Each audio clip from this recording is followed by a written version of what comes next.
అందరికీ నమస్కారం. ఈరోజు మనం చెప్పుకోబోయే కథ నా కొడుక్కి పెళ్ళి. కథలోకి వెళ్ళబోయే ముందు మీరు కనుక మన ఛానల్ని ఫస్ట్ టైం చూస్తున్నట్లయితే తప్పకుండా మన ఛానల్ని లైక్ చేయండి, షేర్ చేయండి, సబ్స్క్రైబ్ చేయండి, బెల్ ఐకాన్ క్లిక్ చేసి ఆల్ అనే బటన్ని ప్రెస్ చేయడం మర్చిపోకండి. కథని ఎక్కడ స్కిప్ చేయకుండా వినండి. మరి కథలోకి వెళ్ళిపోదామా? బలరామయ్య అప్పుడే వాకింగ్కి వెళ్ళొచ్చాడు. ఆ తర్వాత పనమ్మాయినే కానివ్వు ఊరంతా నిద్రలేచినా సూర్య భగవానుడు ఒళ్ళు విరుచుకొని పైకొస్తున్నా నీకు మాత్రం తీరుబాటు అవదే తల్లి, త్వరగా కానిచ్చి అబ్బాయి లేచే వేళయింది, గబగబా కాఫీ టిఫిన్లు కానివ్వో, ఓ నువ్వు నీ జాగారం ఎంతసేపటికి కూడా తెమలవు అంటూ మరొక వైపున పనివాళ్ళని ఒరే ఇట్రా అని తోటమాలిని పిలిచి, అయ్యగారు ఒకవైపున మొక్కలన్నీ ఎండిపోతున్నాయిరా సన్నాసి, ఏ మోటారున్న నీళ్లు పెట్టడానికి అంత బొళ్ళు బరువైపోయిందా, పైన ట్యాంక్ కడగమని చెప్పాను ఈరోజు, ఆ ట్యాంకి కడక్కపోతే ఒళ్ళంతా దురదలు వచ్చేసొస్తాయి, ఆ సెక్యూరిటీ వాడిని ఏ పని మీద పెట్టానురా నేను, ఇదిగో అమ్మాయి వెళ్ళి వాకిలి ముందు ముగ్గు పెట్టు, చక్కగా పసుపు కుంకుమలు వెయ్యి, అలాగే నేను వెళ్ళి స్నానం చేసి వచ్చి తులసమ్మ దగ్గర అలా పూజ గదిలో దీపం పెట్టుకోవాలి, ఇల్లంతా సాంబ్రాణి వేసుకోవాలి, ఇల్లంతా ఊడ్చి తుడిచేశారా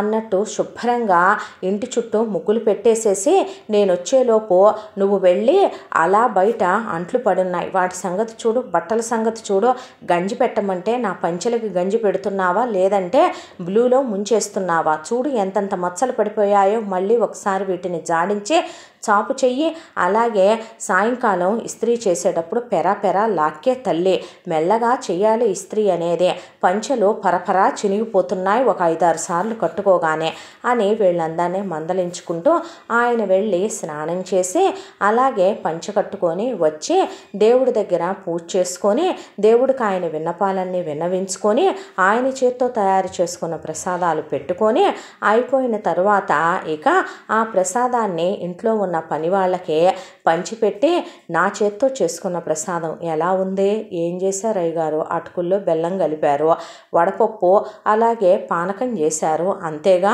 అంది వంటమ్మాయి. ఇవేమన్నా నువ్వు చేసావా ఏంటి, నా చేత్తో నేను చేసుకొని కాదు నా ఇంటి దేవుడికి పెట్టుకుంది, నా రాముడికి పెట్టుకుంది అన్నాడు ఆయన. ఆ తర్వాత ప్రతిరోజు ఆయనకి ఒక అలవాటు ఉంటుంది, డాబా మీదకి వెళ్ళి పక్షులకి గింజలు పోసి నీళ్లు పెట్టి వచ్చాడు, అది పుణ్యం కోసం బయటికి వెళ్ళి వీధిలో కుక్కలకి ఆహారం పెట్టుకొని వాటికి మంచినీళ్ళు పెట్టి వచ్చాడు. లోపలికి వచ్చిన తర్వాత అప్పుడు తులసి దగ్గర దీపం పెట్టుకొని ఆయన భార్య పటం దగ్గర ఇక తోటలోని పువ్వులు తీసుకొచ్చి పెట్టి ఒక దీపం వెలిగించి ఆవిడ వైపు అలా చూసి సంతృప్తిగా వస్తున్న కన్నీళ్ళని కళ్ళల్లోకి కుక్కుకొని వెళ్ళి కొడుకుని నిద్ర లేపుకున్నాడు. శ్రీరామ్ లే నాన్న, లేరా భార్యడు పొద్దెక్కింది, లేరా రాత్రి అలిసిపోయావా ఏమిట్రా అనేసరికి అప్పుడే తెల్లారిపోయిందా నాన్న అంటూ లేచాడు శ్రీరామ్. తెల్లవారి చాలాసేపు అయింది, లే బంగారం, ఇదిగో ఈ బట్టలు తీసి పెట్టాను, స్నానం చేసిరా అమ్మ, నీకోసమని గీజర్ కూడా ఆన్ చేశాను అనేసరికి కొడుకంటే చిన్నవాడు అనుకునేరు, పెద్ద కొడుకేనండి, ఆ కొడుకేమీ చిన్నవాడు కాదు, వయసుకు వచ్చిన కొడుకు, పెళ్ళిడికి వచ్చిన కొడుకు. లేచి స్నానం చేసి ఆ బట్టలు వేసుకుని తయారయ్యి ఫ్రెష్ అయిపోయాను నాన్నగారు అని కిందకు వచ్చాడు. వచ్చిన తర్వాత రా నాన్న అని పూజ గదిలోకి తీసుకెళ్ళి కొడుకు దేవుడికి దండం పెట్టుకున్న తర్వాత కొడుకు ముఖాన అంతా విభూది కుంకుమ పెట్టి ప్రసాదం పెట్టి బయటికి తీసుకొచ్చి టిఫిన్ తిందాం రాయ్యా అనేసరికి ఏం చేయించావు నాన్న ఈరోజు అని అడిగితే, ఈరోజా ఇడ్లీ సాంబారు చేయమనమన్నా అనరా, పూరి కూర చేయమన్నాను, ఒకటి నీకు ఇష్టం ఒకటి నాకు ఇష్టం కదా, దా తిందాం అని అలా కూర్చుంటే శ్రీరామ్ ఆ వంటని నోట్లో పెట్టుకుని వంటమ్మాయిని కేకలు వేశాడు. ప్రతిరోజు ఏదో ఒకటి మర్చిపోతావా నువ్వు వంటలో, ఒకరోజు ఉప్పు ఉండదు, ఒకరోజు కారం ఉండదు, ఏంటి వంట, ఎలా వండినా తినేస్తారులే అనుకొని వండుతావా ఏంటి నువ్వు, నేను బాగానే వండాను బాబు, అవునా, ఇదే వంటను ఒకసారి నువ్వు పళ్ళెల్లో పెట్టుకొని తిని చెప్పు నాకు ఆ మాట అన్నాడు శ్రీరామ్. దాన్ని నరుచుకొని ఏం ప్రయోజనం నాన్న, డబ్బుల కోసం వంట చేయటానికి వచ్చిన మనిషి ప్రేమతో ఎందుకు వండుద్దే, మనం తినాలని మన కడుపు నిండాలని రుచిగా శుచిగా వండటానికి, అదేమైనా మీ అమ్మ లేకపోతే నీ భార్య ఇంటి ఇల్లాలా చెప్పు, దాని పని జీతం కోసం పనిచేయటం, అంతవరకు మాత్రమే అదొక డ్యూటీ లాగా చేసి పక్కకు తప్పుకుంటోంది వంటమ్మాయి. అదేదో నువ్వే పెళ్లి చేసుకుంటే చక్కగా ఈ ఇంటికో ఇల్లాలు వచ్చుద్దే, నీకు నచ్చినవి తనే చేసి పెట్టుద్దే, నోట్లో ఇక నీకు తినిపించుకుంటుంది, కొసరి వడ్డిచ్చుద్దే. నా నోటికి ఈ వయసుకి జిహ్వా చాపల్యం ఉంటుంది కదరా, పెద్ద ముండావాడిని అయిపోయాను, అవి ఇవి తినాలని ఉంటుందిగా నాన్న అంటే, మరి వంట కోసం భోజనం కోసం పెళ్లి చేసుకోలేనులే నాన్న అని చెప్పి శ్రీరామ్ మరి నేను వెళ్ళొచ్చేదా, ఫామ్కి టైం అవుతోంది అని చెప్పి వెళ్తే, అవునరా గేదెలు ఆవులు ఈనాయని విన్నాను, జున్నుపాయలు పంపలేదే, ఏది ఈ వంట లెక్క చేత నువ్వు జున్ను చేయించుకొని తింటే ఇక అంతే సంగతులే, కానీ నేనే అక్కడ ఫామ్ దగ్గర వండించి తీసుకొస్తాను నీకు, సరేనా అని, దానికి కావలసినవన్నీ పంపించు, కనీసం నిద్రమొహం వేసుకొని కూర్చోకుండా అని చెప్పి శ్రీరామ్ వెళ్ళిపోయాడు. వెళ్ళిపోయిన తర్వాత ఏమిటో నా బిడ్డ మనసారా టిఫిన్ కూడా తినలా, పాపిష్టిదానా, నీ కొప్పులో పుల్లు రాలిపోను, ముదరష్టపుదానా, ఒక్కరోజు కూడా మనసు పెట్టి వండవు కదా దరిద్రపుదానా, పిల్లాడు తింటాడని ఎంత ప్రేమగా పూరీ కూర చేయమంటే ఏమే వాటిని పూరీలు అంటారా, చక్కపేళ్ళల్లే చేస్తావా, దాన్ని ఆలుగడ్డ కూర అంటారా, ముదరష్టపుదానా, ఆలుగడ్డ కూరలో ఎవరైనా గొడ్డుగారం వేస్తారటే, థూ, దీన్ని సాంబారు ఇడ్లీ అంటారా, ఈ ఇడ్లీతో క్రికెట్ ఆడుకోవచ్చు పిల్లలు, చిచ్చి ఈ సాంబార్లో ఉల్లిపాయ ఉడికిందా, థూ పిల్లాడున్నాడని ఏమీ అనకుండా ఊరుకున్నా, నీ నెత్తిని బొయ్యాలి ఇవన్నీ అని 4 అక్షింతలు వేసి, చీ వెదవ బతుకు, డబ్బుండి సుఖం లేకుండా అయిపోయింది దరిద్ర బతుకు, హాస్పిటల్ అపాయింట్మెంట్ కూడా ఉంది ముదరష్టపుదానా నాకు ఈరోజు అని తిట్టుకుంటూ ఆయన బయట టిఫిన్ చేసి సావాలి ఇప్పుడు అనుకొని కొడుక్కి ఫోన్ చేసి, నాన్న ఈరోజు నా చెకప్ ఉంది, రెగ్యులర్ చెకప్కి వెళ్ళొస్తానమ్మా అంటే, జాగ్రత్త, నీకేదైనా అవసరమైతే ఫోన్ చేయి నేను వస్తాను, అవును ఇవాళ కోళ్ళకి ఇంజక్షన్లు చెయ్యాలన్నారు, డాక్టర్ వచ్చాడమ్మా అని అడిగాడు బలరామయ్య. అడిగితే, ఇంకా లేదు నాన్న రాలేదే అంటే, సరేలే వాడొక సన్నాసి, నేను ఫోన్ చేస్తానులే వాడికి అని డాక్టర్ గారు, ఏంటయ్యా నువ్వు అంటే అన్నారంటావు కానీ డబ్బులు పుచ్చుకునేటప్పుడు ఉన్న ఇది టైంకి వచ్చి చెయ్యాలని తెలియదే, పాపం మా కోడి బుజ్జి తల్లులు అలా ఏంటో నీరసంగా ఉంటున్నాయి, ఇంజక్షన్ ఇవ్వాలన్నావు రావాయింది బలానికి అని ఆయన అనేసరికి బలరామయ్య గారు బయలుదేరి ఫామ్ ముందే ఉన్న పావు గంటలో లోపలికి వెళ్ళి పని కంప్లీట్ చేసి మీకు మెసేజు విత్ ఫోటో వాటితో సెల్ఫీలు దిగి పెడతా, మీరు వెళ్ళండి బాబోయ్ నన్ను అక్షంతలు అయిపోకండి అన్నాడు డాక్టర్. నవ్వుకుంటూ ఆయన హాస్పిటల్ దగ్గరికి వెళ్ళాడు. డాక్టర్ దగ్గర ఓపీ రాయించుకొని, నరసమ్మాయి నేను టిఫిన్ చేయలేదు చేసి రానా అనేసరికి, ఒక్క నిమిషం అంకుల్, మీరు ఎటు టిఫిన్ తినకుండా వచ్చారు కాబట్టి ఈలోపు బ్లడ్ టెస్ట్కి ఇచ్చేసి మీరు వెళ్ళిపోండి, మీరు తిన్న తర్వాత బ్లడ్ తీసుకోవాలి షుగర్కి, అది 2వ సారి తీసుకుంటాం మేము, పాపిష్టి రోగాలు మాయదారి దరిద్రాలు చిచి అనుకుంటూ ఇచ్చేసి వెళ్ళి సుష్టుగా నచ్చిన టిఫిన్ చేసి, అయ్యయ్యో నా బుజ్జి తండ్రి టిఫిన్ చేయకుండానే వెళ్ళాడే అని అటుకేసి తెలిసిన వాళ్ళు వెళ్తుంటే, ఒరే అబ్బి ఇట్రా అని చెప్పి పిలిస్తే, ఏంటి అంకుల్ ఎక్కడికిరా వెళ్తున్నావు, మన ఫామ్ దగ్గరికే వెళ్తున్నాను అంకుల్, నాన్నగారు నాటుకోడి పట్టరమన్నారు గుడ్ బై అని వాడిని పిలిచి, ఇదిగో నా బంగారం టిఫిన్ తినకుండా వెళ్ళాడు, నాన్న పంపించాడని చెప్పి వేడివేడిగా పూరి కూర ఉల్లిపాయట్టు ఉంది, ఇందులో ఇచ్చేయరా వాడికి ఎత్తుకెళ్ళి అంటే నవ్వుకుంటూ ఆ అబ్బాయి తీసుకొని వెళ్ళిపోయాడు. ఆ తర్వాత బలరామయ్య వెళ్ళి 2వ విడత బ్లడ్ ఇచ్చేసి కూర్చున్నాడు. ఆయనకి కాస్త చుట్టుపక్కల ఆరాలు ఎక్కువ. ఆయనకి 4-5 రోజుల ముందు కుర్చీలో అవతల వైపుకి ఎప్పుడో ఎక్కడో చూసిన జ్ఞాపకం అన్నట్టు ఎవరో ఒక ఆవిడ కూర్చోనుంది, ఇది అదేనా, ఇది అది కాదా అనుకుంటూ లేచి వెళ్ళాడు. వెళ్ళి ఆవిడ దగ్గరికి కావేరి అన్నాడు. అనేసరికి ఆవిడ అలా పైకి చూసి, బలరాం నువ్వా అనేసరికి, కావు బలరాం అని ఇద్దరు పిలుచుకుంటే, ఎలా ఉన్నావు అంటే, బాగానే ఉన్నాను కావు, నువ్వేంటి ఇలాగా, కొంపదీసి ఒంట్లో బాగోలేదా ఏంటి, ఏమైంది నీకు, ఏం మాయ్ అని అడిగితే, ఏం లేదబ్బాయ్, నా గురించి అడుగుతావేంటి, నా ఒళ్ళో చూడు కిందకి ముసలోడు అయిపోయిన తర్వాత కళ్ళు కిందకి దిగట్లేదు నీకు అందావిడ. అనేసరికి, పిల్ల ఎవరో పిల్ల నేనెందుకు పడుకోబెట్టుకుంటాను, నా పిల్లే ఇది, ఏమైంది పిల్లకి అని ఆవిడ పక్కనే కూర్చున్నాడు బలరామయ్య. ఏమైందా, దీని పేరు జానకి, ఇది నా కూతురు. అయ్యో ఏమైందమ్మా బిడ్డకి, ఇక్కడే హాస్టల్లో ఉంటుంది, ఒక MNC కంపెనీలో ఇంజనీరింగ్ అయిపోయింది, ఉద్యోగం చేస్తుంది, పిల్లకి ఆ హాస్టల్ ఫుడ్ పడక ఆ దరిద్రపు దిక్కుమాలింది ఏం పెట్టిందో ఏమో ఆ వార్డెన్ ముదరష్టపదే. పిల్లకి పాపం ఫుడ్ పాయిజన్ అయిపోయి ఒకటే వామిటింగ్స్, మోషన్స్. దాంతో తీసుకొస్తే డాక్టర్ నిన్న మందులు ఇచ్చాడు. వామిటింగ్స్, మోషన్స్ కట్టినయ్యా, పిల్లేమో నీరసమై ఏలాడబడిపోతుంది. ఏమన్నా రాయించుకుందాం బలానికని తీసుకొచ్చాను బలరాం అందావిడ. అవునా, వీళ్ళ నానేమయ్యాడు కావు అని అడిగితే పోయాడుగా బలరాం. అవునా, అసలు మన ఇద్దరం చిన్నప్పుడు 1వ క్లాస్ నుంచి 10వ క్లాస్ దాకా కలిసి చదువుకున్నావా అమ్మాయి? అప్పుడు నువ్వు 13 ఏళ్ళకు అనుకుంటావు కదూ పెద్ద మనిషి అయ్యావని ఫంక్షన్ కూడా చేశారు. ఆ తర్వాత ఎందుకు నీకు అంత కంగారుగా మీ అమ్మా నాన్న పెళ్లి చేసేశారు? తెలియందేముంది నీకు మా నాన్న సంగతే. మా నాన్నకి ఆడపిల్లలంటే ఇష్టం ఉండదు. పెద్ద దరిద్రం అనుకుంటాడు. గుండెల మీద బరువు అనుకుంటాడు. దిగిపోతే దరిద్రం వదులుద్ది అనుకుంటాడు. వెనక ముందు ఆలోచించుకోకుండా వీళ్ళ నాన్నకు అన్ని వ్యసనాలు ఉన్నాయని తెలిసే ఇక మగాడన్నాక మారతాళ్లే, పెళ్ళామన్నాక మార్చుకోవాలని మా అమ్మ నాన్న నీతులు చెప్పి నా 16 ఏళ్ల వయసులో వీళ్ళ నాన్నకిచ్చి నన్ను కట్టబెట్టేశారు. వెంటనే పిల్ల పుట్టింది. ఆ తర్వాత పిల్లాడు పుట్టాడు. కొడుకున్నాడు అని అడిగాడు బలరామయ్య. ఉన్నాడుగా, కొడుకు పేరు రాఘవ అని చెప్పుకొచ్చింది. ఆహా, వాడేం చేస్తున్నాడు? ఇప్పుడు వాడు ఇంజనీరింగ్ చదువుతున్నాడు బలరాం. మరి ఏమైనా ఆస్తి వచ్చిందా అన్నాడు ఆయన. ఆస్తా పాడా ఉన్నదంతా ఊడ్చిపెట్టి పోయాడు. ఏమీ లేదు. ఇక్కడికి 2 గంటల దూరంలో ఉన్న ఒక పల్లెటూరులో ఉంటున్నాము. ఎలాగోలాగా మిషన్ కుట్టి ట్యూషన్లు చెప్పి పచ్చళ్ళు బట్టి కాస్త 2 గేదెలుంటే పాడి చేసి భుజాలు అడిగిపోయిందాకా కష్టపడి బిడ్డల్ని చదివించుకుంటూ వచ్చాను. ఎప్పుడు పోయాడు? ఏనాడో పోయాడు. పోయినప్పుడు పిల్లకి 5 ఏళ్ళు, పిల్లాడికి 4 ఏళ్ళు. ఊసి నీదం పదగా నాకు ఈ విషయాలు తెలియదమ్మాయి.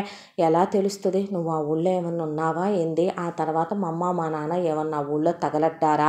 కొడుకులు అని వెళ్ళి కొడుకులు ఉన్న ఆస్తి మొత్తం పెట్టించుకొని బాగా వాళ్ళిద్దరిని చాకిరీ చేయించుకొని వయసు అయిపోయిన తర్వాత తీసుకెళ్ళి ఓల్డేజ్ హోమ్లో పడేస్తే అక్కడే రాలిపోయారు మా అమ్మ మా నాన్న.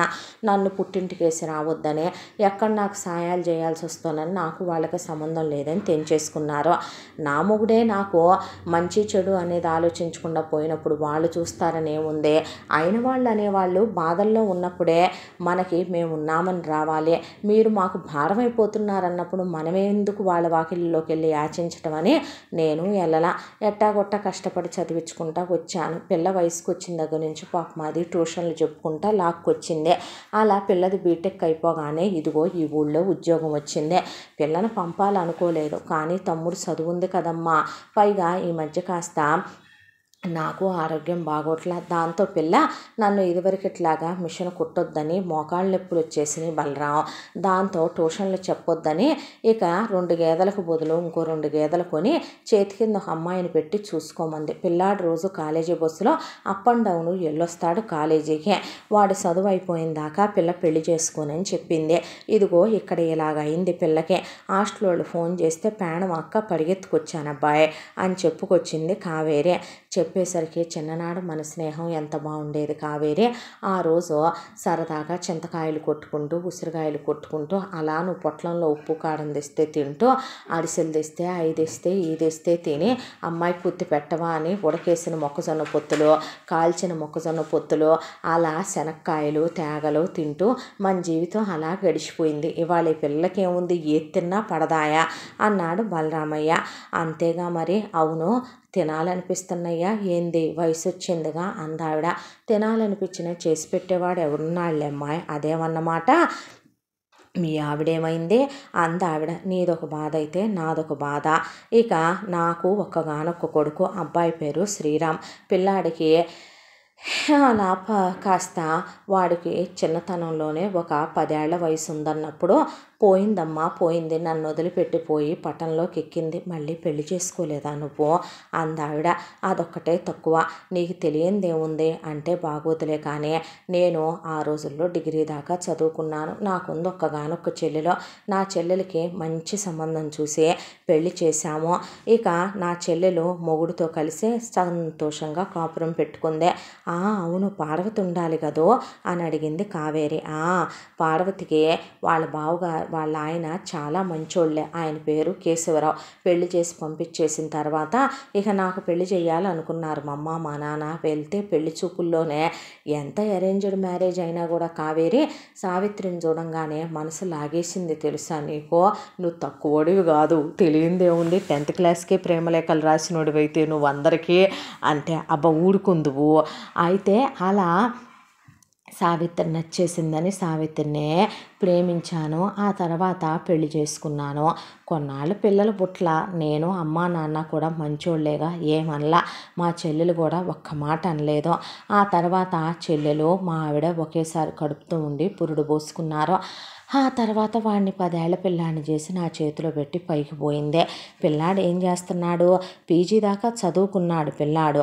చదువుకున్న తర్వాత ఒకళ్ళ దగ్గర ఉద్యోగాలు చేయటం ఎందుకు, ఒకళ్ళ కాళ్ళ కింద బతకటం ఎందుకని కావేరి నాకే ఇష్టం లేక ఇక్కడే ఉంటున్నాం మేము. మా ఇంటికి కాస్త దగ్గరలోనే ఒక పెద్ద ల్యాండ్ ఉంటేను కొనేసానమ్మాయి. అందులోనే ఒకవైపున ఆవులు గేదెల్ని పెట్టి, ఎంతైనా పల్లెటూళ్ళల్లో పుట్టి పెరిగిన వాళ్ళంగా మనం ఫ్లైటుల్లో పుట్టామా ఓడల్లో పుట్టామా. దాంతో ఒకవైపున ఆవులు, ఒకవైపున గేదెలు, ఒక 100 ఆవులు ఉన్నాయి, ఒక 100 గేదెలు ఉన్నాయి.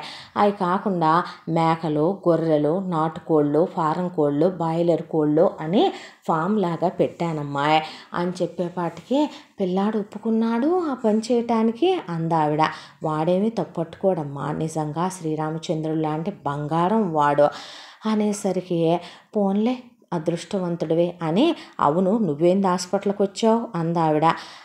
ఈ వయసులో నార్మలే కదా కావేరి, వచ్చినాయా బీపీ షుగరేనా అనేపాటికి మరే తప్పేదేముందే, నీకు రాకుండా ఉంటాయా, బీపీ వచ్చింది నాకు కూడాను, ఇంకా షుగర్ అటాక్ అవ్వలా. ఇక ఆ పుణ్యం కూడా ఎందుకులే బాబు, కాస్త నన్ను 4 రోజుల పాటు తీపి తినేవయ్యా. నేను తింటాలే, మా వాడొద్దంటాడు, నోరు ఆగదగా ట్యాబ్లెట్ వేసుకొని తింటాను.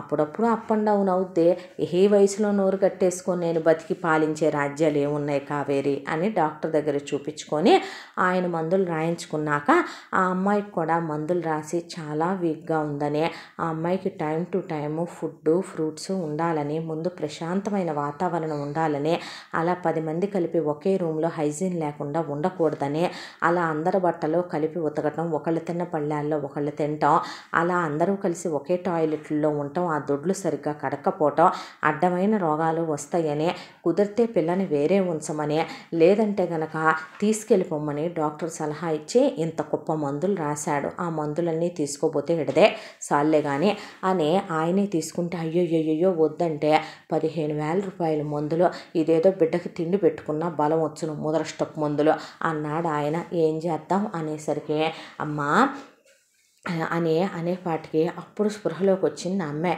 వచ్చేసరికి మీరు ఎవరు అనేపాటికి మీ అమ్మ నేను క్లాస్మేట్స్లేమ్మా. క్లాస్మేట్సా?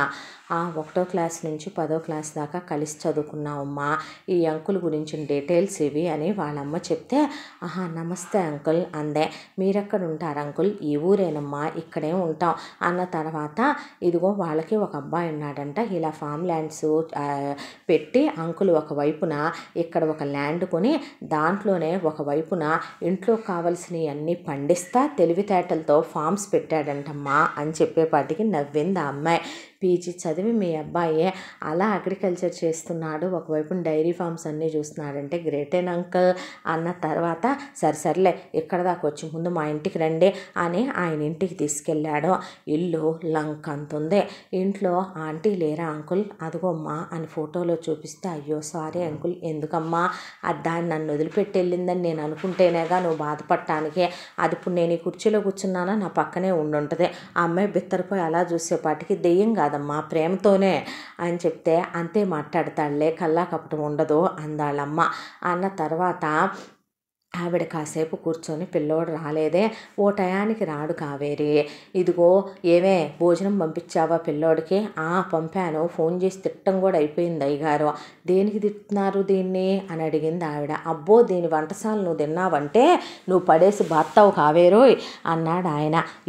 అంత ఒళ్ళు కాకుండా అంత మరీ అన్నం కూరలు కూడా వండలేనంత ఇదైపోయావేమమ్మాయి, పైగా నువ్వు వంటలక్కవనొక ఇది అందావిడ. అనేసరికి మరి పిల్లని దింపి నేను వెళ్ళొచ్చేదా అంటే యాడకి నువ్వు పిల్లని దింపేది, నువ్వు వెళ్ళేది, పిల్ల ఏడే ఉంటుంది, పద నేను కూడా నీతో పాటు వస్తాను, కారు ఉంది, పిల్ల సామాన్ అయ్యి తీసుకొచ్చి మా ఇంట్లోనే ఉంచుదుగానే, నాకు కాలక్షేపం అవ్వట్లేదు కావేరి, మా వాడు పొద్దున్నే వెళ్తాడు ఎప్పుడో వస్తాడు, ఒక్కడనే నన్నేమో రానీడు, ఆ ఫామ్కి వెళ్ళిన అరగంటకు మించి నేను ఉండలేకపోతున్నాను, నాకు ఒంట్లో బాగోట్లేదు, మా ఆవిడ జ్ఞాపకాలతో దిగులు వచ్చేస్తుంది, ఇక్కడేమో ఒక్కడనే ఉండలేకపోతున్నాను, ఎంతసేపు పుస్తకాలు చదువుకొని టీవీ చూడను, దీని మొహం వీడి మొహం ఆడి మొహం చూస్తా కూర్చోను, నచ్చట్లేదు, అమ్మాయి ఉంటే పొద్దున్నే ఆఫీస్కి వెళ్ళినా సాయంత్రం వచ్చుద్దిగా, నా కబుర్లు చెప్పుద్దిగా, నాకెందుకో నీ కూతురు నా కూతురులాగా అనిపించి చాలా నచ్చేసింది, నువ్వు పిల్లని ఉంచుతావా ఉంచవా అన్నాడు ఆయన. అనేపాటికి జానకి అలా చూస్తుంటే నేను నా కొడుకు మంచోళ్ళమేనమ్మా, చాచా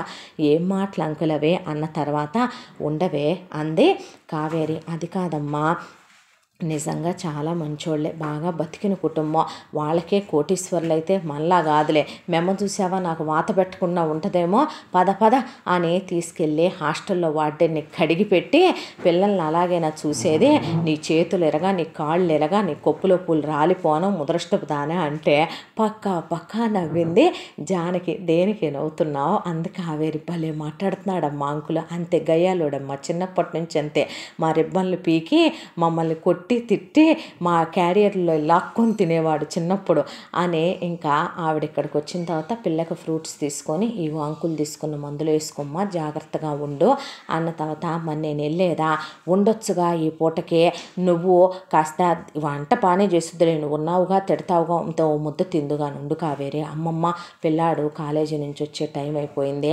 గేదెలకు పాలు దేయించారో లేదో, ఇప్పుడు మళ్ళీ నేను అటు ఇటు కాకుండా వచ్చానంటే కంగారు పడతాడో, వాడికి వంట చేసుకోవటం రాదో, జాగ్రత్తమ్మా నువ్వు ఇక్కడుండు నేను వెళ్తాను, అబ్బాయిని చూసెళ్ళు, మళ్ళీ వస్తాగా ఏమన్నా వండుకొస్తా, ఒట్టి చేతులతో వస్తే బాగోలేదు, ఎంతైనా వాడు నా బిడ్డలాంటోడు కాదా ఎందుకుగా అని చెప్పి ఆవిడ మెమ్మ ఆత్రం కంగారు చూసావు అసలు అనేపాటికి గబగబా వెళ్తూ అబ్బాయి నీకు ఇదిగో చిన్నప్పుడు ఈ శనగపప్పు మసాలా అంటే ఇష్టం కదా, అందుకని మసాలా కలిపాను వేపిన శనగపప్పుతో రమ్మనమని గబగబా వంటమ్మాయిని ఒక తోపు తోసి ఆవిడ కలిపి అలా పొట్లం చుట్టినట్టు చుట్టి కాగితంలో పెట్టి ఆయనకి ఒక చిన్న స్పూన్ వేసిస్తే అబ్బబ్బబ్బబ్బా ప్రాణం లేసొచ్చింది కావేరి అన్నాడు.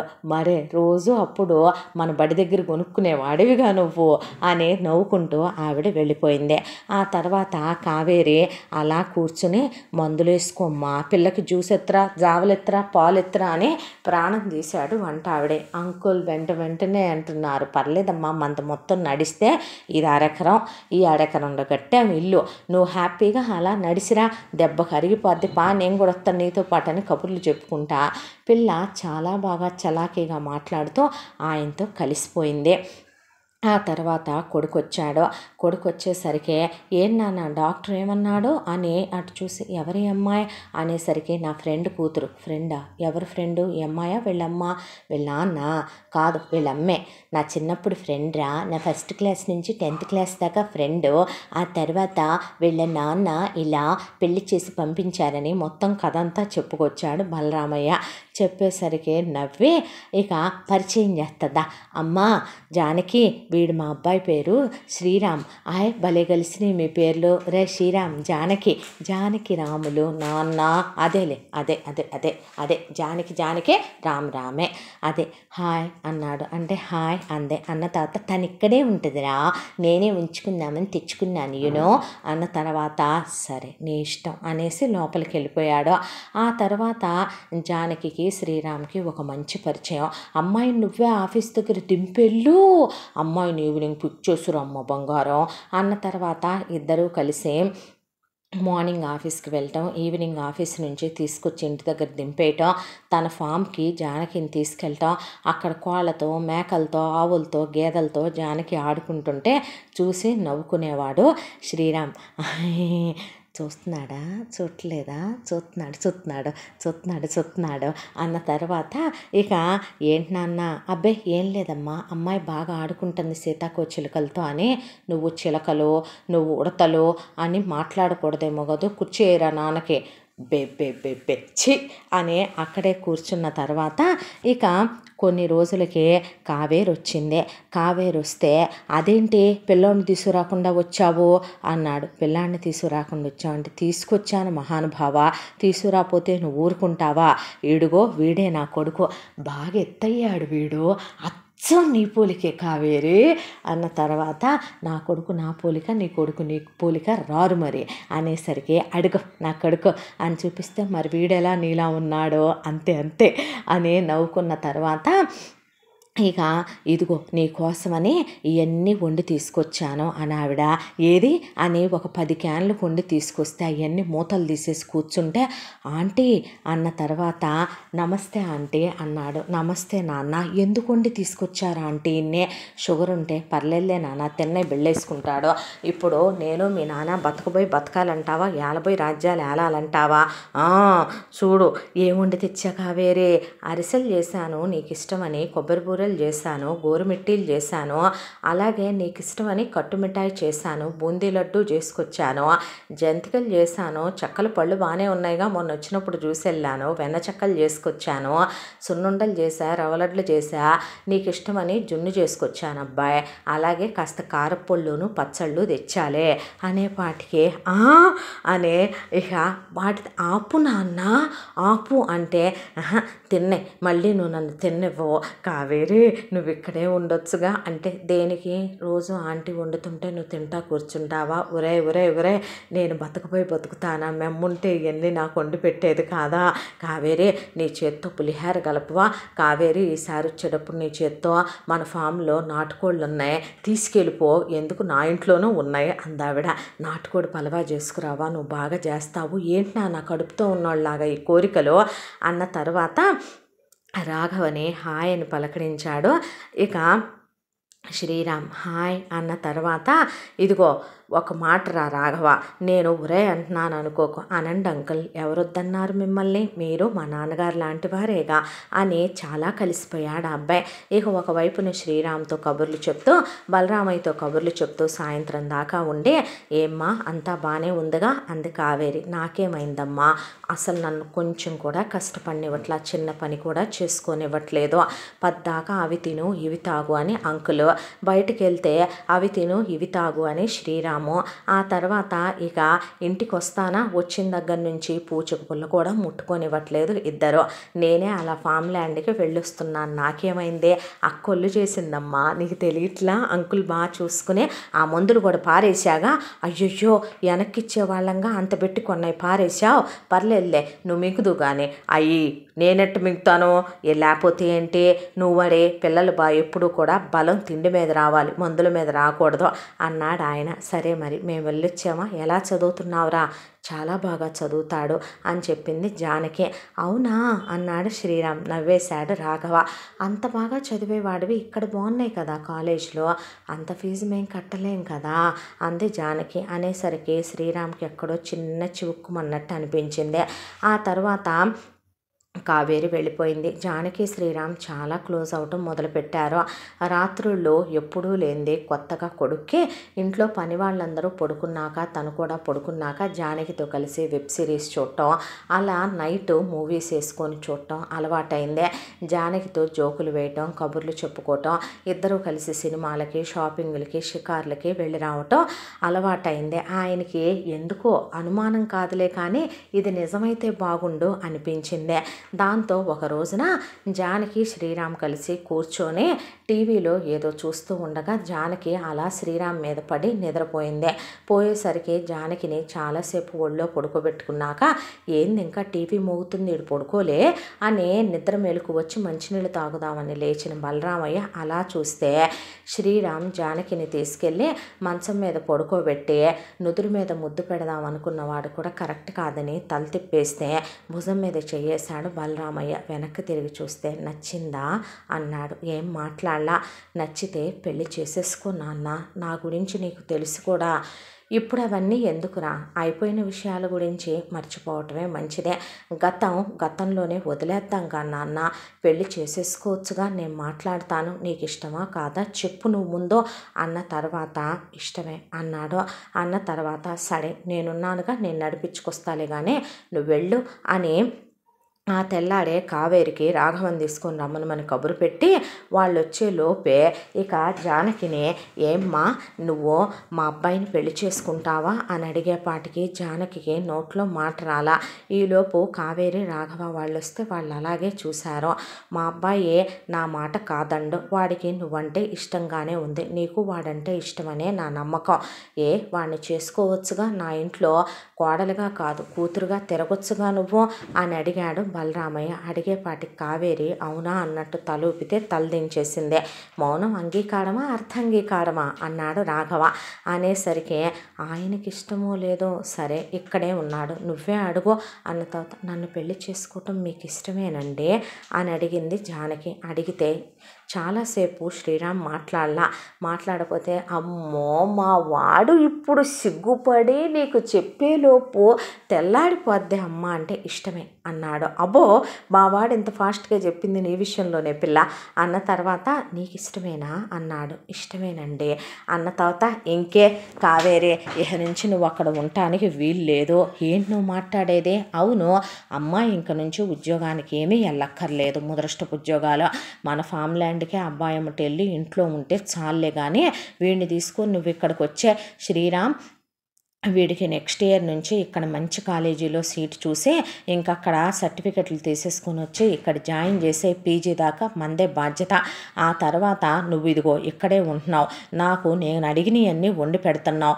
ఇక పిల్లాడు నువ్వు నేను రాఘవ ఏంటి అలా ఉండి మనవరాళ్ళని ఎత్తుకోవాలని లేదా ఏందమ్మాయి నీకు? పద్దాక ఆ ఊరెళ్తా అంటావేంటి? ఇక్కడ మాకెవరున్నారు మీరు తప్ప అనేసరికి మాకు మాత్రం ఎవరున్నారు మీరు తప్ప అంది కావేరే. అత్తయ్య అని మిమ్మల్ని పిలవడానికి ముందు అమ్మ అని పిలవాలనిపిస్తుంది అన్నాడు శ్రీరామ్. పిలువు నాన్న, ఎవరు కాదన్నారు అందావిడ. మరి మీరు నాకు అమ్మాయినప్పుడు కొడుగ్గా నేను మిమ్మల్ని ఇక్కడికి రమ్మని అడిగితే నా కొడుకు కాదంటారా అంటే ఆవిడ కళ్ళల్లో నీళ్లు తిరిగినాయి. ఆ తర్వాత రాఘవన్ దగ్గరికి తీసుకొని ఏరా నేను నిన్ను చదివించకూడదా, ఆ హక్కు నీ మీద నాకు లేదా? ఎవరు కాదన్నారు బావా అన్న తర్వాత మీరు వస్తున్నారు ఇంకంతే, వాడు మాట్లాడితే ఒప్పుకోను, అమ్మాయి మెళ్ళో కాస్త తాళి పన్నివ్వు, ఈలోపు నేను మెల్లిగా అక్కడ సరంజామా సర్దుకొని నీ సర్దుళ్ళు జల్లంగుండా చిన్నప్పటి నుంచి స్కూల్ బెల్లు కొట్టడానికి పావుగంట ముందు మొదలుపెట్టి పెళ్ళి కొట్టాక పావుగంట దాకా సరుతానే ఉండేదిరా రాఘవ మెమ్మ. చిచ్చి ఆ అలవాటు మాత్రం మాల సాల్లే ఊరుకో, ఇప్పుడు పెద్దయ్యాను నేను, అయ్యావు నా కళ్ళకు మాత్రం నువ్వు అప్పుల్లాగే కనపడుతున్నావు, అప్పుడు మెమ్మది పొడుగు జడబట్టుకొని లాగేవాడిని, ఇప్పుడు చూసావో పొట్టి చుట్టూ అయిపోయింది మెమ్మది అని నవ్విచ్చాడు బలరామయ్య. అయిపోయిన తర్వాత వెంటనే పెళ్లి ఏర్పాట్లు చేసి ఎంగేజ్మెంటు ఉన్నంతలోనే బాగా జరిపించాడు బలరామయ్య. ఆ తర్వాత పిల్లకి ఆ నగలు ఈ నగలు పెళ్లి బట్టలు అన్నీ కొనుక్కొచ్చేశారు. నా వైపు నుంచి పిలవటానికి ఎవరూ లేరు కావేరే. నా వైపు నుంచి ఇక వచ్చేవాళ్ళు ఎవరైనా ఉన్నారంటే ఈ ఫామ్లో వాళ్ళు మనకి ఇక్కడ పరిచయం అయిన వాళ్ళే, నీకేమైనా కార్డులు ఇచ్చేదా? వద్దు. నా వైపున నా అనేవాళ్ళు నాకు ఏ రోజో సచ్చారు బలరాం, ఎవరిని పిలవక్కర్లేదంది ఆవిడ. ఎవరూ లేకపోవటం ఏంటి, నీ వైపున 11 కార్డులు ఎత్తుకెళ్ళి 11 గుళ్ళల్లో పెట్టిరా, దేవుళ్ళే వచ్చేస్తారు ఎల్లు అని చెప్పాడు ఆయన. ఆవిడ నవ్వుకుంటూ కళ్ళు తుడుచుకొని రాఘవన్ తీసుకెళ్ళి 11 గుళ్ళల్లో కార్డులు పెట్టి వచ్చింది. ఆ తర్వాత ఇక కరెక్ట్గా ఇంకొక రోజు తెల్లాడితే పెళ్ళి అనగా ఫంక్షన్ హాలు క్యాటరింగ్స్ అన్నీ బుక్ చేసేసుకున్నారు. పంతుల్ని అన్నీ మాట్లాడుకొని వీడియోగ్రాఫర్లు ఫోటోగ్రాఫర్లు అన్నీ అయిపోయినాయి. అప్పటికే ఉన్నంతలో వీళ్ళు వెడ్డింగ్ షూట్లు అయిపోయిన తర్వాత ఇక బట్టలు కొనటం నగలు కొనటం అవన్నీ అయిపోయాయి. చిన్నపాటిదే అయినా సరే సంతోషంగా మెహందీ హల్దీ సంగీత్ అవన్నీ కంప్లీట్ అయ్యాక పెళ్ళవగానే ఇక ఆయన అలా సత్యనారాయణ వ్రతము రిసెప్షను ఆ తర్వాత పిల్లల హనీ హనీమూన్కి వెళతారని అన్నీ ప్లాన్ చేసుకొని అసలు సంకలో పుస్తకం పెట్టుకొని అటు ఇటు తిరుగుతున్నాడు బలరామయ్య ఇవన్నీ రాసుకుంటూ. కావేరి నవ్వుతుంటే దేనికి నవ్వుతావో, ఎట్రా ఇదిగో నీకు ఇష్టమని ఇదిగో అబ్బాయి ఎట్రా నువ్వు రాగి సంగటిను మటన్ కూర వండాను తిను అంటుంటే బాగున్నారు ఇద్దరును అబ్బాయి అమ్మాయి అనుకుంటూ అన్నాడు శ్రీరామ్. అనేసరికి మనకు వాళ్ళు పెద్దవాళ్ళు కానీ వాళ్ళకు వాళ్ళు చిన్నప్పుడు చేయి పట్టుకొని స్కూల్కి వెళ్ళిన ఫ్రెండ్సే కదా అంది జానకి. జానకిని చూసి నవ్వి, ఏమో జానకి నిన్ను చూస్తే నాకెందుకు నీ అమాయకత్వం, నీ మాటలు, నువ్వు గలగలా పారే నదిలా ఉంటావు, నిన్ను చూస్తే నాకు తెలియకుండానే నేను నీ వశమైపోతాను తెలుసా అని నవ్వేస్తే రాముడికి చాలా మాటలు వచ్చాయి. మరి జానకి దగ్గర కూడా రాపోతే ఎలా అనేసి నవ్విన తర్వాత రాఘవ అలానే నుంచుంటే ఏరా రాఘవ ఎవరిని లవ్ చేయలా అన్నాడు బలరామయ్య. ఊరుకో అంకుల్ అడదిప్పిడిదిప్పి నాకే నువ్వు రాళ్ళు అన్న తర్వాత దొరికేసుద్దులేరా ఎంతలోకి ఆ టైం అంటూ వస్తే దేవుడు ఆపుతాడంటావా అన్న వేశాడు ఆయన. ఆ తర్వాత ఇక రేపు పెళ్ళనగా ఈరోజు ఇంటి ముందు పందిరేయిస్తూ ఒకవైపున రాఘవ ఒకవైపున బలరామయ్య అవి ఇవి అని చూసుకుంటూ మరీ దగ్గరపాటి వాళ్ళు అనుకున్న వాళ్ళు ఒక 4-5 ఇంటికి వచ్చారు. వాళ్ళతో కాలక్షేపంగా మాట్లాడుతూ కూర్చున్నారు వీళ్ళు. ఈలోపు టంగటంగన బెల్లు మోగింది.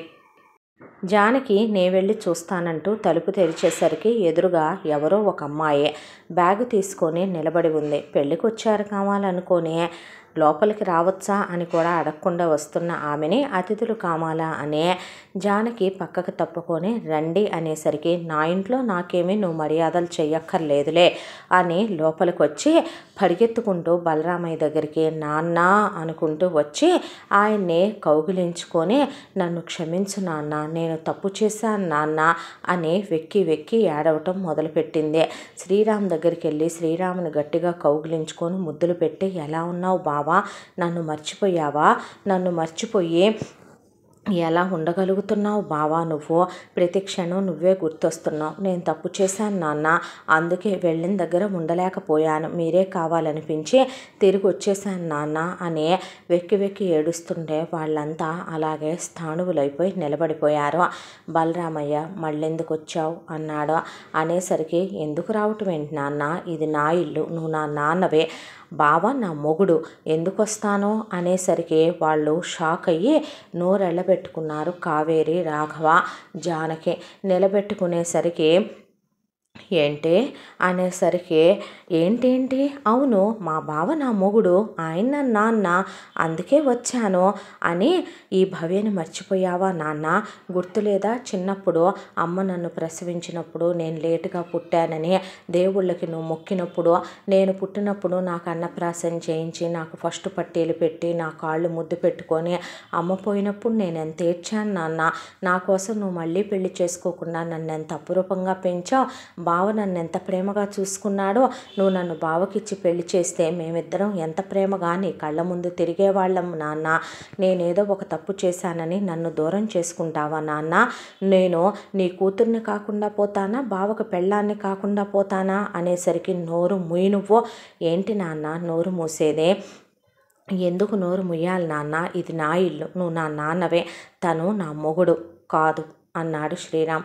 నువ్వు కాదనుకుంటే ఎలా కాకుండా పోతుంది బావా, నా మెళ్ళో నువ్వు కట్టిన తాళబద్ధమా, మన ఇద్దరికి ఇంకా విడాకులు అవ్వలేదు కదా, నేను నీకేం డివోర్స్ ఇవ్వలేదు కదా, అంటే నేను నీ పెళ్ళాన్ననే కదా బావా, నువ్వు నన్ను కాదన్నా నన్ను వదిలించుకోలేవులే, తప్పు చేసినంత మాత్రాన నువ్వు నన్ను క్షమించి ఆదరించలేవంటే నాన్న నా మీద ఉన్న ప్రేమనంతా చంపేసుకోగలడా ఏంటి, నేను ముమ్మూర్తిలా అమ్మ పోలికలో పుట్టానని నాన్నకి నేనంటే ఎంత ఇష్టం, నీకు నేనంటే ఎంత ఇష్టం, నన్ను మర్చిపోయి మీరేమీ బ్రతకలేరు అన్నట్టు ప్రయాణం చేసి వచ్చి ఒళ్ళంతా బాగా సలుపుగా ఉంది, నేను వెళ్ళి స్నానం చేసి ఫ్రెష్ అయ్యి కాసేపు రెస్ట్ తీసుకుంటాను అని అక్కడే ఉన్న వంటమ్మాయితో, ఏయ్ నువ్వు ఇంట్లో పనమ్మాయివా అంటే అవునండి అనేసరికి వెళ్ళి తినడానికి తాగటానికి ఏదైనా తీసుకొని రూమ్లోకి రా, ఇంతకీ మా బావ రూమ్ ఏదే అనేసరికి అలా చూపించింది ఆ పనమ్మాయి.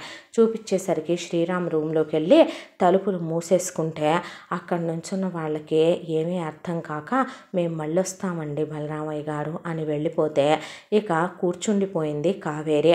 కూర్చుండిపోతే బలరామయ్య కావేరి ఇట్రా నువ్వు అని కావేరిని, జానకిని, రాఘవనే నువ్వు కూడా రా నాన్న అని శ్రీరాముని తీసుకొని ఇక పైనున్న ఒక గదిలోకి తీసుకెళ్ళి ఆ గదికి తలుపులు బిడాయించేశాడు.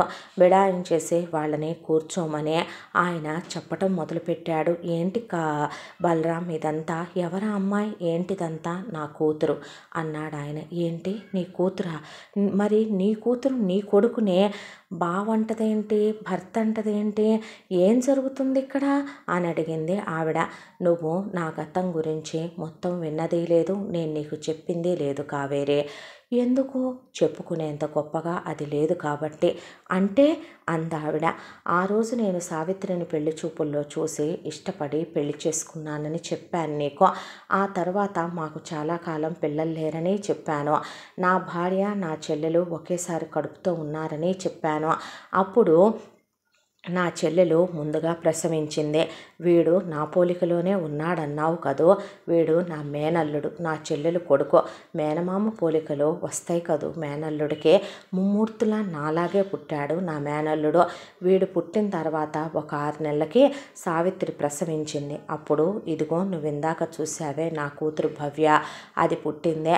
ఆ తర్వాత నా భార్యకి తేలిగ్గా ప్రసవమైతే తల్లి బిడ్డ క్షేమంగా ఉంటే వెళ్ళి మొక్కు చెల్లించుకొని వస్తామని మా అమ్మ నాన్న గుడికి బయలుదేరారు. వాళ్ళిద్దరు మాత్రమే ఎలా వెళతారు అనే దాంతో నన్ను రమ్మనమంటే నాకప్పుడే అర్జెంట్ పని పడింది. దాంతో నాకు వెళ్ళటం కుదరలా. సావిత్రి చూస్తేనేమో చంటిబిడ్డ తల్లి, ఇక వాళ్ళు వెళ్ళాల్సింది చాలా దూరం.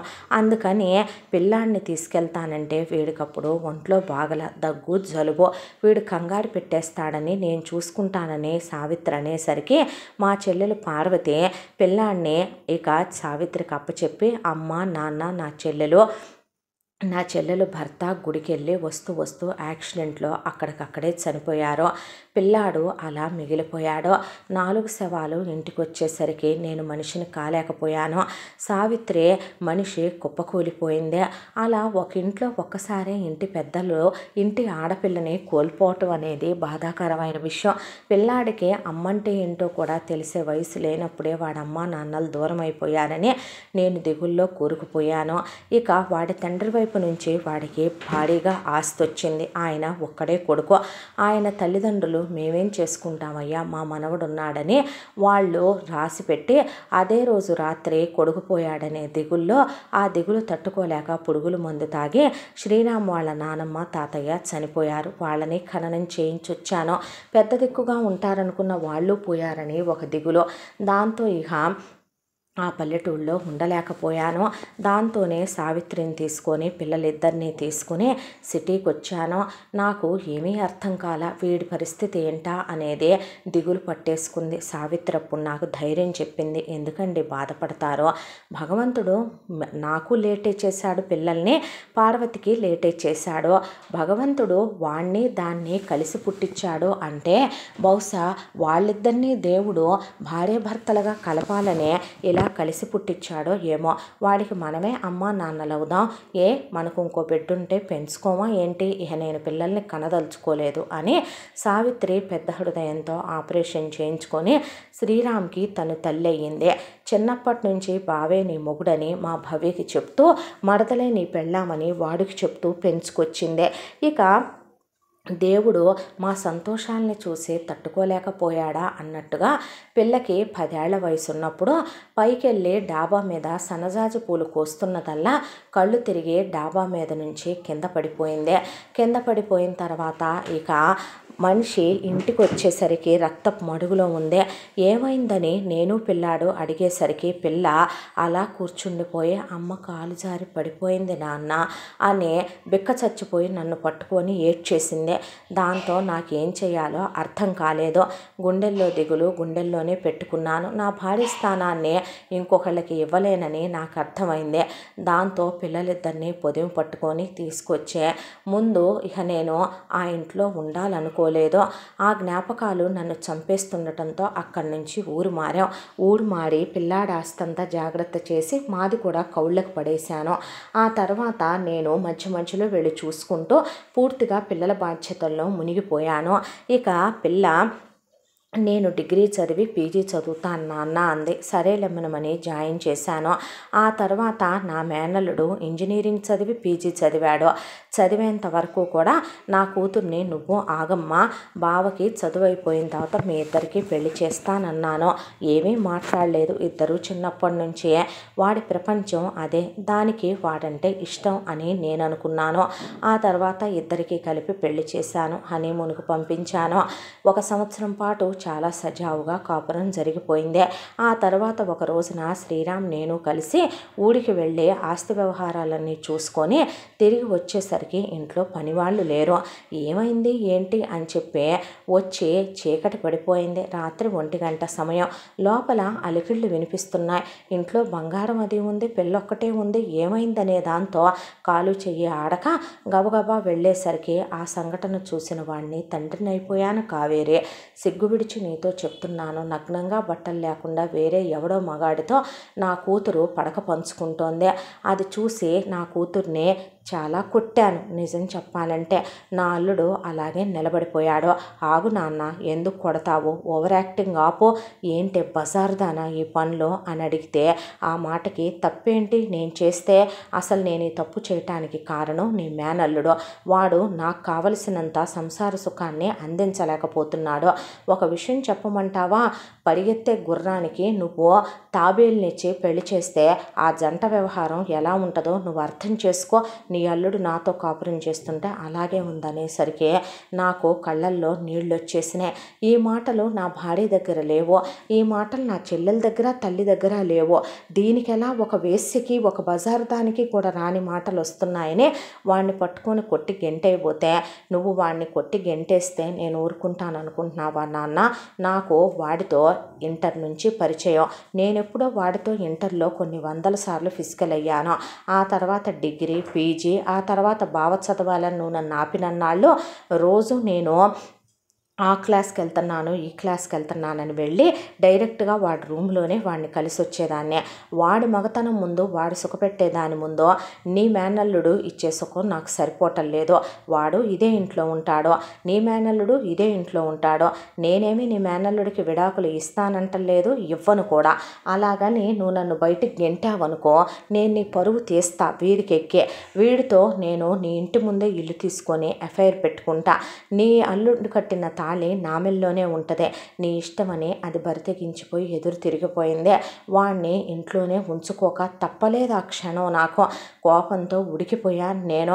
ఇక శ్రీరామ్ దగ్గరికి వెళ్ళి, ఏంట్రా ఇదే, దాన్ని వాణ్ణి కొట్టి గెంటే నాన్న, దానికి విడాకులు ఇచ్చేయమ్మా, నీకు ఇంకో పిల్లని చూసి నేను పెళ్లి చేస్తానయ్యా అన్నాను.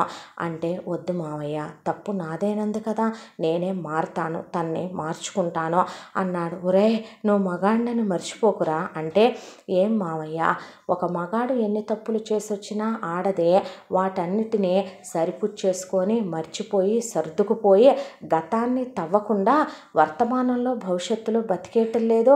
అలాగే ఏ మగాడు కరెక్టు? ఒకప్పుడు ఒక్కొక్క రాజుకి ఎంతోమంది పత్నులు, ఉపపత్నులు, ఉంపుడుగత్తెలు ఉన్నప్పుడు రాణులు కాపురం చేయలా, తర్వాత సాదాసీదా ఆడవాళ్ళు ఇప్పటికీ చేయటల్లా.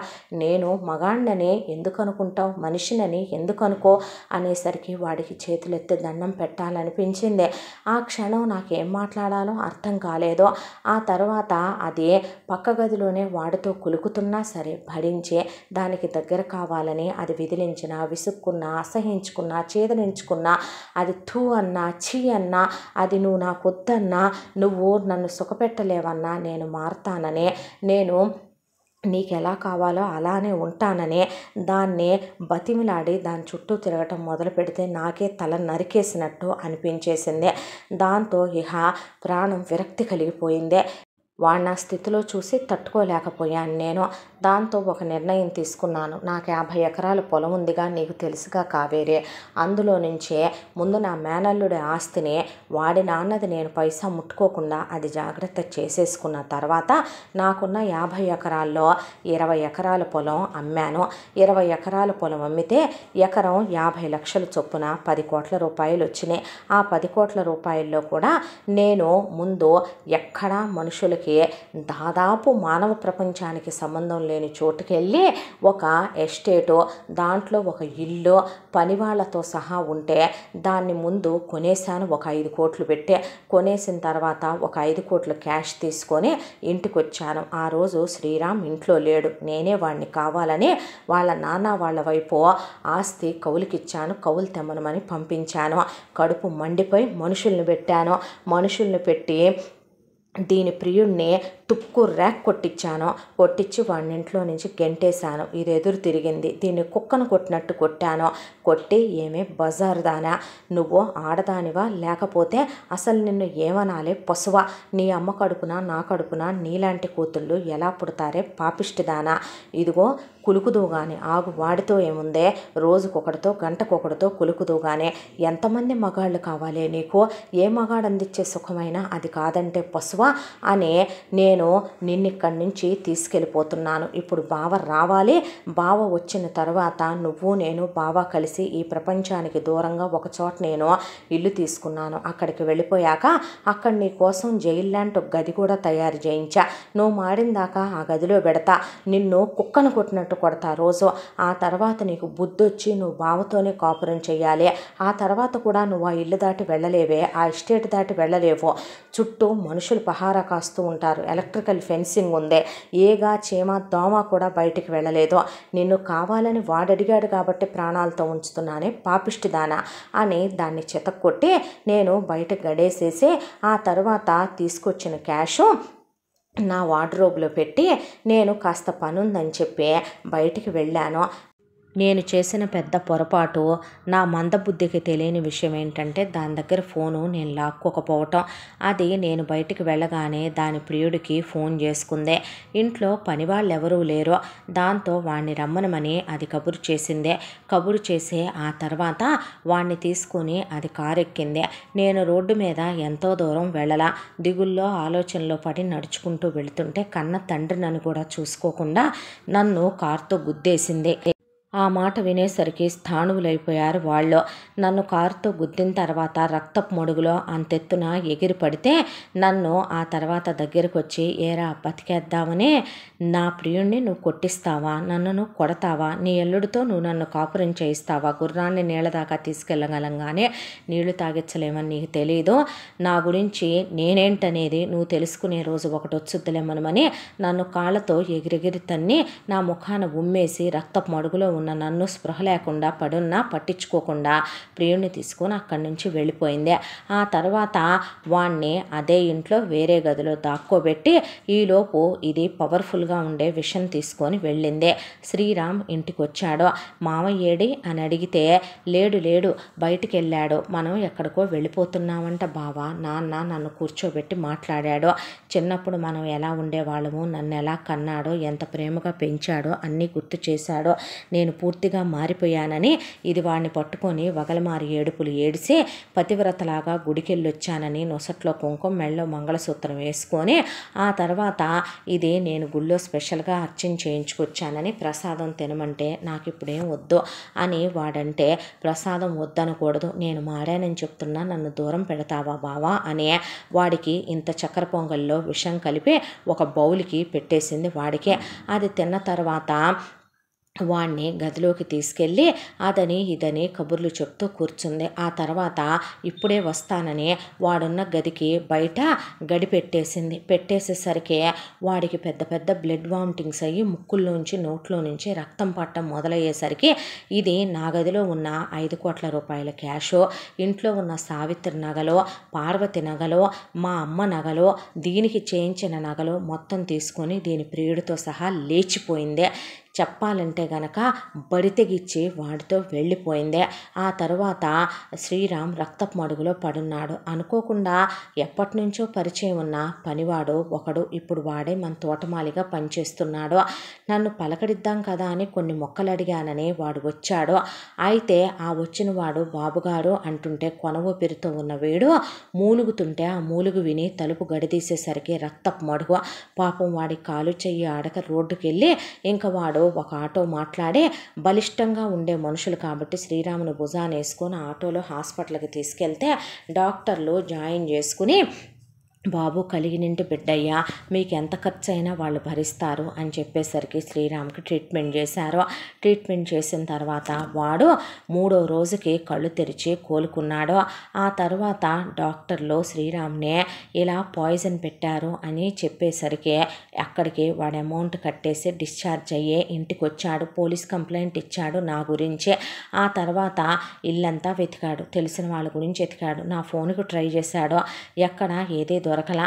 నా గురించి టీవీలో యాడ్ వేయించి పేపర్లో యాడ్ వేయించితే ఎవరో ఒకళ్ళు, సార్ ఈయన మాకు 3 రోజుల క్రితం రోడ్డు మీద రక్తపు మడుగులో దొరికితే అంబులెన్స్లో మేమే హాస్పిటల్లో జాయిన్ చేసి వచ్చామండి, ఆయన గవర్నమెంట్ హాస్పిటల్లో ఉన్నారనగానే పరుగున పరిగెత్తుకుంటూ నా కోసం వచ్చాడు. అప్పటికి నేను హాస్పిటల్ పాలై వారం రోజులు వచ్చి రాగానే డాక్టర్లు ఆయనకి బాడీలో ఆల్మోస్ట్ చాలా పార్ట్లు ఇరిగిపోయినాయి, ఆయనకి ప్లేట్లు స్క్రూలు అన్నీ వెయ్యాలి, ఆయన పెద్ద హాస్పిటల్లో జాయిన్ చేయాలి, చాలా ఖర్చు అవుతుంది ట్రీట్మెంట్కి అని చెప్తే వెంటనే ముందు గవర్నమెంట్ హాస్పిటల్ నుంచి నన్ను ప్రైవేట్ హాస్పిటల్కి తీసుకెళ్ళాడు. నాకు 22 సర్జరీలు జరిగినాయి కావేరే. ఆ తర్వాత నేను 6 నెలల పాటు వీల్ చైర్లో ఉన్న, 6 నెలల పాటు వాకర్ మీద నడిచాను. నన్ను పసిపిల్లాన్ని చూసుకున్నట్టే చూసుకున్నాడు, కంటికి రెప్పలాగా. ఆ తర్వాత వాడి మనసు ఎలా ఉందో నేను అర్థం చేసుకోగలను. వాడు నమ్మిన వాడి మరదలు, వాడి భార్య అదే వాడికి విషం పెట్టి కన్న తండ్రినైనా నన్ను ఇలా చేసెళ్ళిందని చెప్తే వాడిని ఇలా చేసిందని వాడు చెప్పుకున్నాడు. బాధను తట్టుకోలేకపోయాను. దాంతో ఇక ఆ ఊళ్ళో ఉండాలనిపించలేదు నాకు. కరెక్ట్గా అదే టైంకి నాకు తోటమాలి ఊరు నుంచి పరిగెత్తుకుంటూ వచ్చి, బాబుగారు అదృష్టం పండిపోయింది, అనవసరంగా 20 ఎకరాల పొలం అమ్మారయ్యా, మన పొలం మధ్యలో నుంచి హైవే పడింది అని చెప్పాడు. చెప్పేసరికి ఇక ఉంచినా మంచిది కాదని ఎకరం ₹1,00,00,000 వెళ్ళింది స్థలం. అలా 30 ఎకరాలు అమ్మేశాను. ఆ పొలాన్నే 30 కోట్లు వచ్చినాయి. ఆ తర్వాత పిల్లాడి ఆస్తిని జాగ్రత్త చేసేసి కౌలుకి ఇచ్చేసాను. ఇంకా ఊళ్ళో ఉండకూడదని అక్కడున్న ఇల్లు వాకిలి మొత్తం అమ్ముకొని ఈ ఊళ్ళో ఇదిగో ఇలా 1 ఎకరం స్థలం కొనుక్కొని ఇల్లుకు ఇంటితో సహా వేరే వాళ్ళతో కాంట్రాక్ట్ ఇచ్చి కట్టించుకొని ఇక్కడికి వచ్చేసాం. వచ్చేసిన తర్వాత ఇక్కడికి దగ్గరలోనే వాడిని ఉద్యోగానికి పంపాలనిపించలేదు. దాంతో పెద్ద ఫామ్ ల్యాండ్ తీసేసుకున్నాను. ఒకవైపున వ్యవసాయం, మరొక వైపున ఆవులు గేదెలు కల్మషం లేనివి 10 మంది మనుషుల్ని పెట్టాను. అలా వాడిని ఆ పనిలో పెట్టాను. కాస్త ప్రశాంత పడతాడు, కుదుట పడతాడు అనుకున్నాను. ఇది వెళ్ళిపోయిందనే దిగులు, వాడు మర్చిపోతాడు అనుకున్నాను. చాలా సంబంధాలు చూశాను, పెళ్లి చేసుకోమన్నాను, చేసుకోనన్నాడు. నాకు పెళ్ళే వద్దన్నాడు. నాకు మళ్ళీ జీవితంలో ఇంకొకసారి ఏది భరించే ఓపిక లేదన్నాడు. దాంతో నాకు మాట్లాడాలంటే మాట రాలా. రోజు ఏదో ఒక నరకం అనుభవిస్తూనే ఉండేవాడిని చూసి ఎన్నాళ్ళుగా నాకు మనశ్శాంతి లేదు. ఆ తర్వాత వాడిని నేను ఒక రోజు దగ్గరికి తీసుకొని కాళ్ళు పట్టుకొని ఏడ్చాను. నేను నీకు మామయ్యని కాదురా, కన్న తండ్రిని, ఇక నుంచి నువ్వు నన్ను నాన్న అనే పిలవాలి, ప్రపంచానికి నువ్వు నా కొడుకుగానే తెలియాలి అన్నాను. ఆ రోజు నుంచి నన్ను నాన్న అని పిలవటమే మొదలుపెట్టాడు. నేను వాడిని కొడుకుగానే స్వీకరించాను. నా కూతురు సచ్చిందనే దానికి పిండ ప్రదానాలు జరిపించేసి దాని తాలూకా జ్ఞాపకాలన్నీ ఇంట్లో నుంచి తుడిచేశాను. ఆ తర్వాత అనుకోకుండా నువ్వు హాస్పిటల్లో కనిపించడం, నీ కూతురు కనిపించడం, ఇంటికి రావటం, అక్కడి నుంచి జరిగిన కథ అంతా నీకు తెలుసు. వాడు మొట్టమొదటిసారి నీ కూతుర్ని చూసి ఇష్టపడ్డాడు, నచ్చిందన్నాడు, పెళ్లి చేసుకుంటానన్నాడు. ఇవన్నీ మీ దగ్గర దాచడం తప్పే, కానీ చెప్పేంత గొప్ప కథం ఇందులో ఏముందా అనిపించింది కావేరి. ఒక విషయం చెప్పమంటావా? ఒకానొక రోజు నీ మనసేంటో అర్థం చేసుకోకుండా నువ్వు ఒకప్పుడు చాలా చదువు చదవాలనుకున్నావు, గవర్నమెంట్ టీచర్ అవ్వాలనుకున్నావు. నీ కళల్ని అణగదొక్కేసి మీ అమ్మ నాన్న మీ ఆయనకి ఇచ్చి పెళ్లి చేశారు. వాడు నిన్ను ఎప్పుడూ సుఖంగా చూసుకోలేదు. అలాంటిది నీ బిడ్డని మేము నెత్తిన పెట్టుకు చూసుకుంటాం.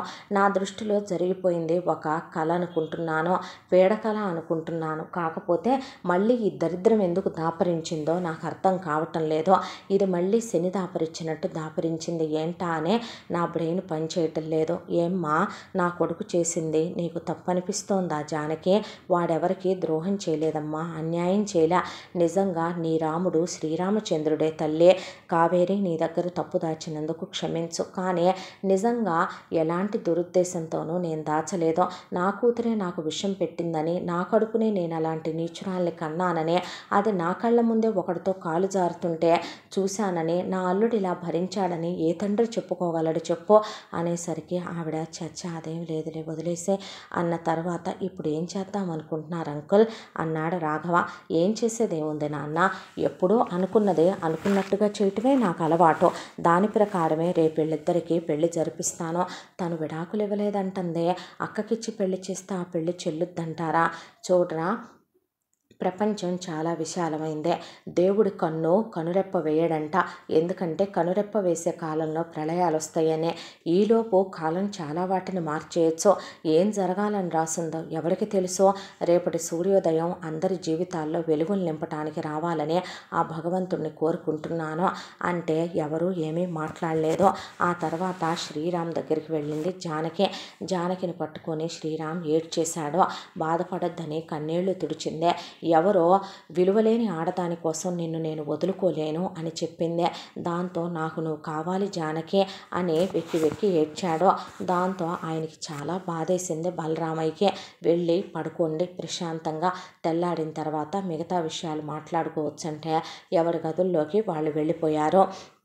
శ్రీరామ్ని, నాన్న వెళ్ళి నువ్వు వేరే గదిలో పడుకో, నేనేమి తన గదిలోకి వెళ్ళాలనుకోవటం లేదులే నాన్న, అది ఇప్పుడు నా గది కాదు, అది మైల పడిపోయిందే అన్న తర్వాత ఇక నా గదిలోకి రండి బావా అన్నాడు రాఘవ. అలా శ్రీరామ్, రాఘవ ఒక గదిలోకి, జానకి, కావేరి ఒక గదిలోకి వెళ్ళిపోయారు. ఆ తర్వాత బలరామయ్య కూర్చొని భార్య ఫోటో వైపు చూస్తూ ఆలోచించుకున్నాడు. ఆలోచించుకొని ఒక నిర్ణయానికి వచ్చాడు. లాయర్కి ఫోన్ చేసి లాయర్కి ఇక చెప్పాల్సిందంతా చెప్పాడు. ఒక అరగంటలో లాయరు కాగితాలు తీసుకొని వచ్చాడు. వచ్చిన తర్వాత బలరామయ్య గారు, ఇదిగోండి మీరు చెప్పమన్నట్టే, మీరు రాయమన్నట్టే రాసి తీసుకొచ్చానండి అంటే, ఇక దీంతో పూర్తిగా బంధం తెగిపోయినట్టేనండి, ఎలాంటి సంబంధ బాంధవ్యాలు ఉండవు అన్న తర్వాత థ్యాంక్స్ అండి అని లాయర్కు పెట్టి డబ్బులు ఇచ్చి పంపించేశాడు. ఆ తర్వాత తీసి ఆ పేపర్స్ అన్నీ చదువుకున్నాడు. ఒకటి, శ్రీరామ్కి నాకు ఎలాంటి సంబంధం లేదని, శ్రీరామ్కి విడాకులు ఇస్తున్నట్టు, ఆ ఇంటికి ఆ కుటుంబంలోని ఎవరికి తనకి సంబంధం లేనట్టు, 5 కోట్ల రూపాయల రొక్కం తీసుకొని పూర్తిగా వాళ్ళతో బంధాలు తెంపేసుకొని వెళ్ళిపోతున్నట్టు ఆ కాగితాల్లో రాసి ఉందే.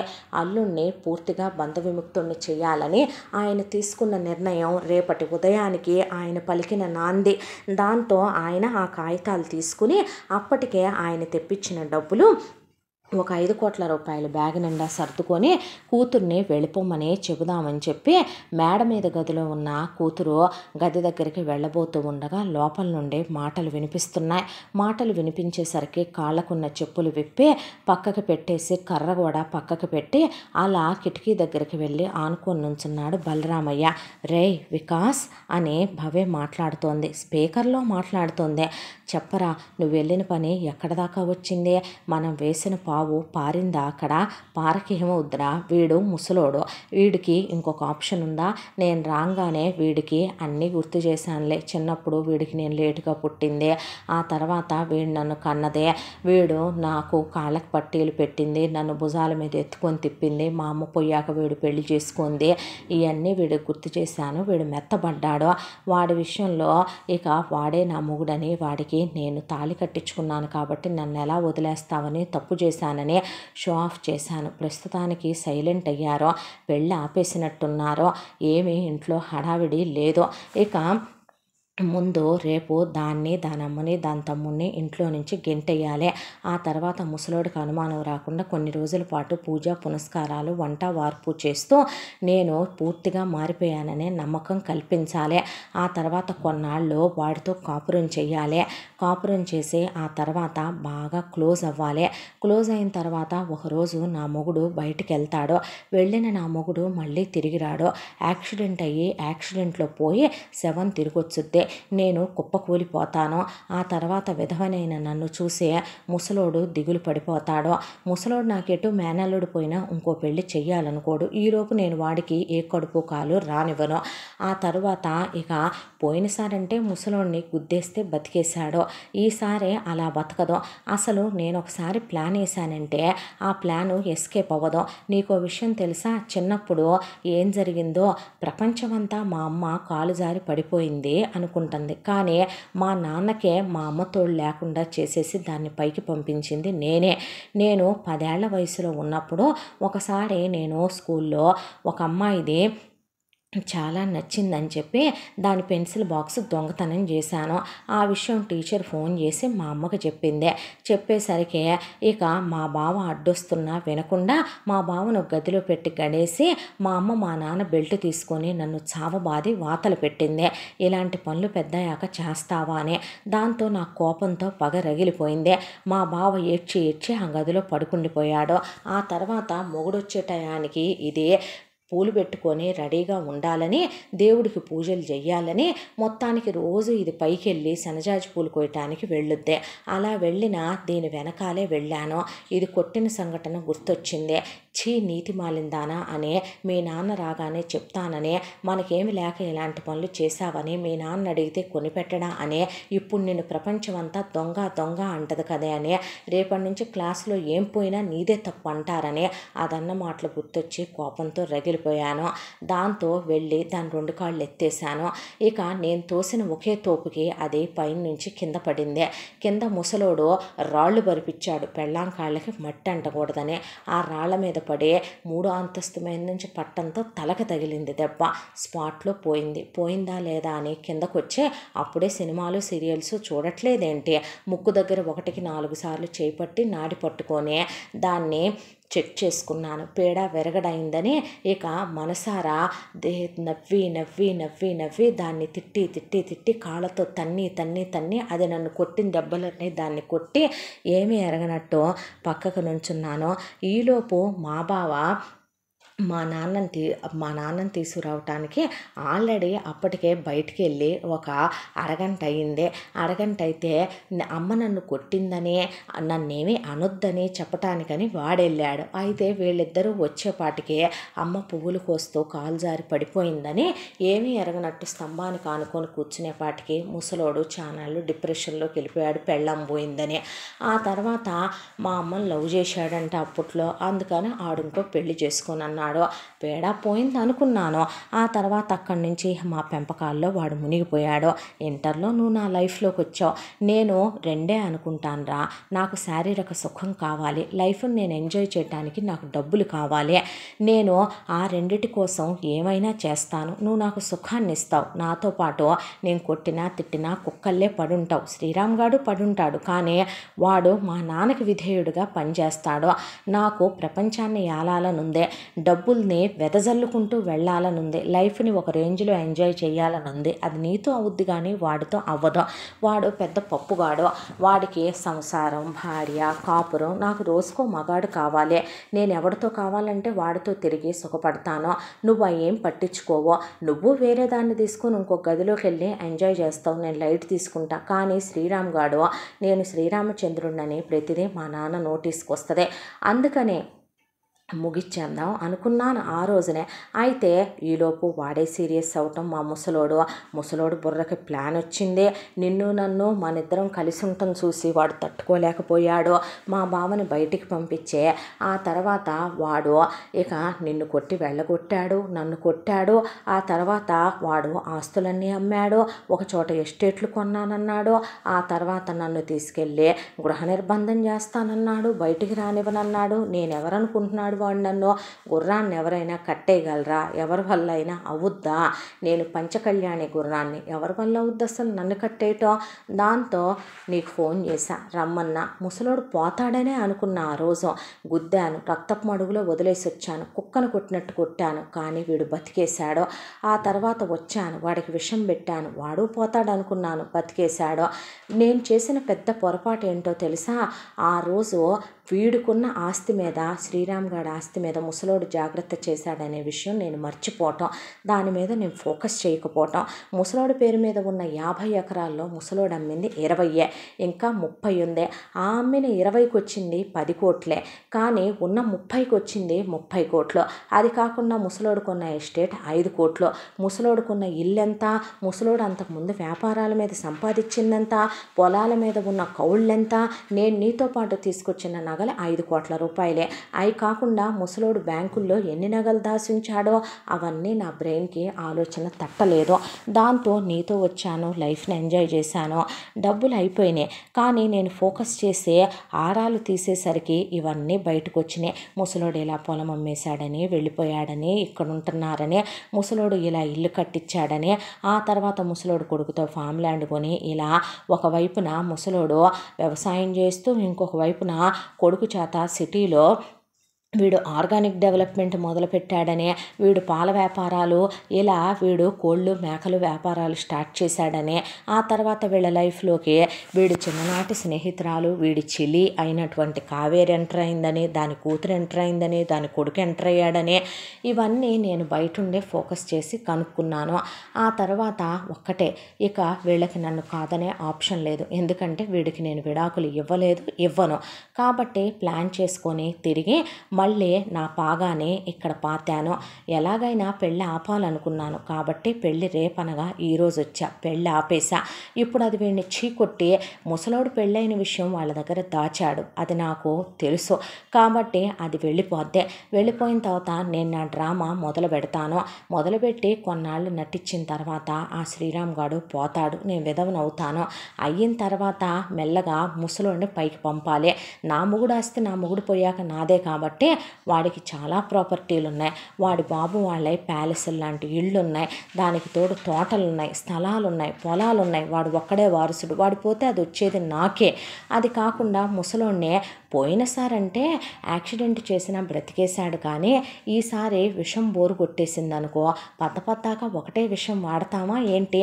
మేనల్లుడు పోయాడని దిగుల్లో, చెల్లెలు పోయిందని, చెల్లెలు మొగుడు పోయాడని, ముసలోడు అమ్మా నాన్నలు పోయారని, ముసలోడు ఎంతో ప్రేమించిన ఆరాధ్య దేవత అయినటువంటి మా అమ్మ పోయిందనే దిగుల్లో దాన్ని తీసుకోలేక ముసలోడు ఒక సూసైడ్ లెటర్ రాస్తాడు. అది నేనే ఎడం చేత్తో రాస్తాననుకో.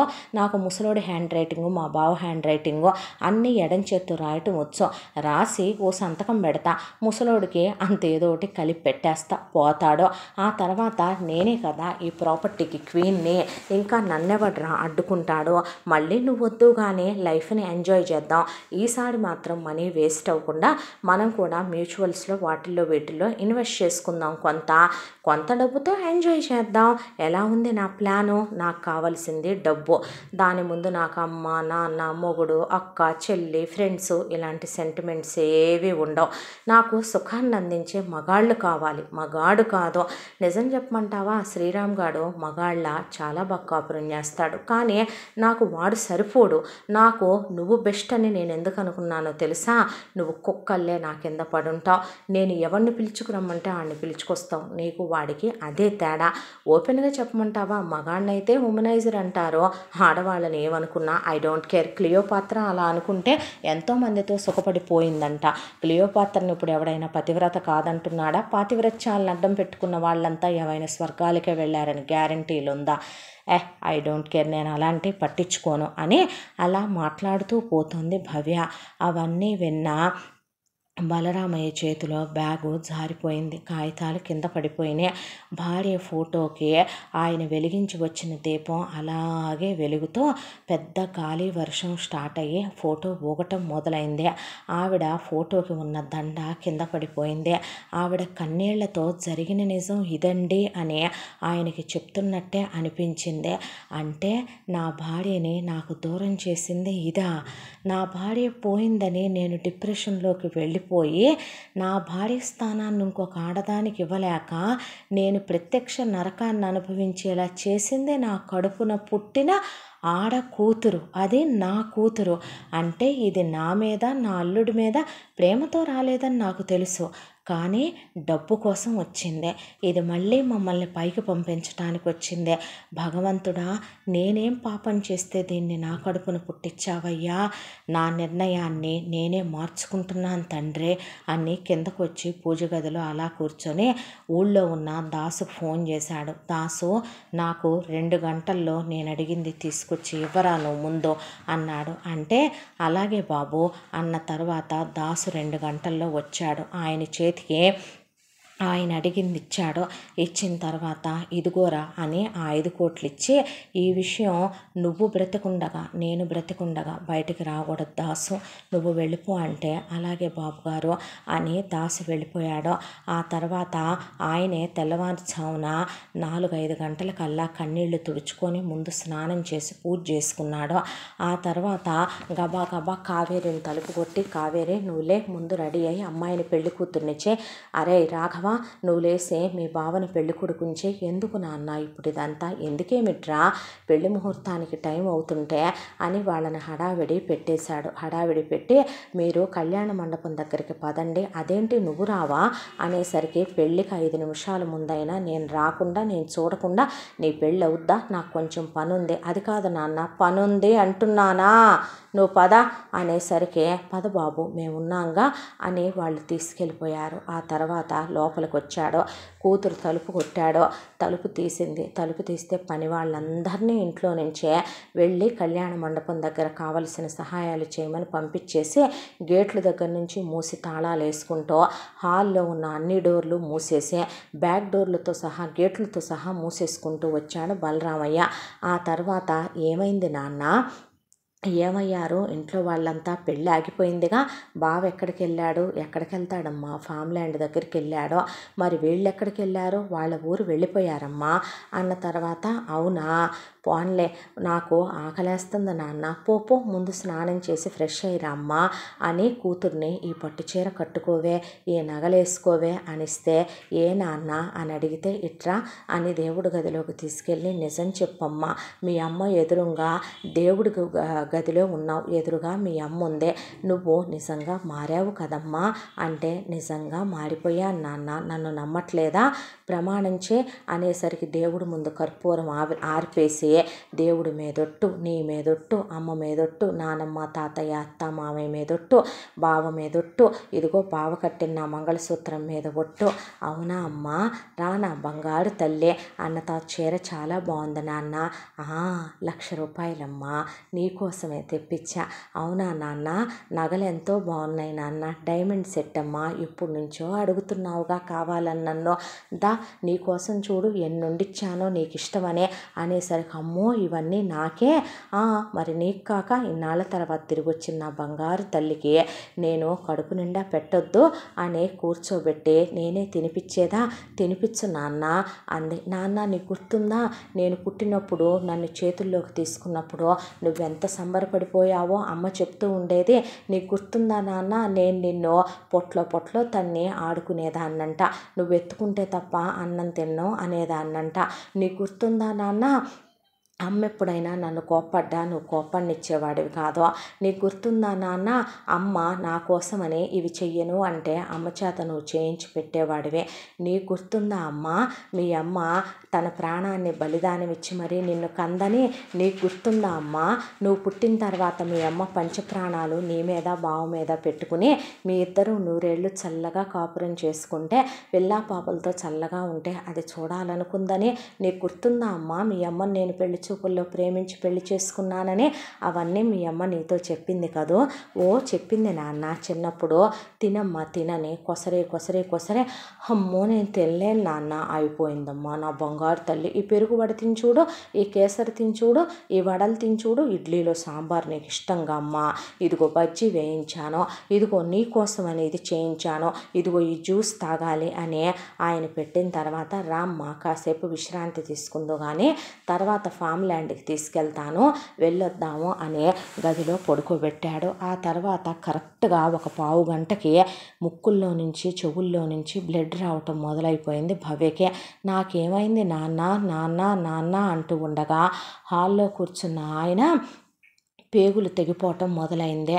కూతురు పుట్టినప్పుడు ఆడపిల్ల పుట్టిందని, మహాలక్ష్మి పుట్టిందని సంబరపడ్డ క్షణాలు, గుండెల మీద కూతుర్ని నడిపించుకున్న క్షణాలు, మేనల్లుడికి ఇచ్చి పెళ్లి చేసుకున్న క్షణాలు, భార్యాభర్తలుగా వాళ్ళు బిడ్డ పుట్టినప్పుడు నామకరణాలు, అన్నప్రాసనలు చేయించి కూతుర్ని ఆయన మెడల మీద ఎక్కించుకొని తిప్పిన క్షణాలు, భార్య పోతే ఆయన్ని పెళ్లి చేసుకొని క్షణాలు, ఆడపిల్లగా ఏమీ తక్కువ కాకూడదని పిల్ల పెద్ద మనిషి అయితే ఫంక్షన్లు చేసి అమ్మా నాన్న తనే అయిన క్షణాలు, కన్యాదానం చేసేటప్పుడు భార్య లేదని ఆమె ఫోటో పెట్టుకొని కన్యాదానం చేసిన క్షణాలు, మేనల్లుడు ఉండగానే వేరే వాడిని తెచ్చి కూతురు కులికిన క్షణాలు, మేనల్లుడికి విషం పెట్టిన క్షణం, తనని కారుతో గుద్దిన క్షణం, తన రక్తపు మడుగులో ఉండగా వదిలేసి వెళ్ళిన క్షణం, ఆ తరువాత ఫోన్లో మాట్లాడిన క్షణాలు అవన్నీ గుర్తుకొచ్చి ఆయన కళ్ళల్లో నీళ్లు భార్య ఫోటో వైపు చూసి అలా కారిపోతే లేచి వెళ్ళాడు.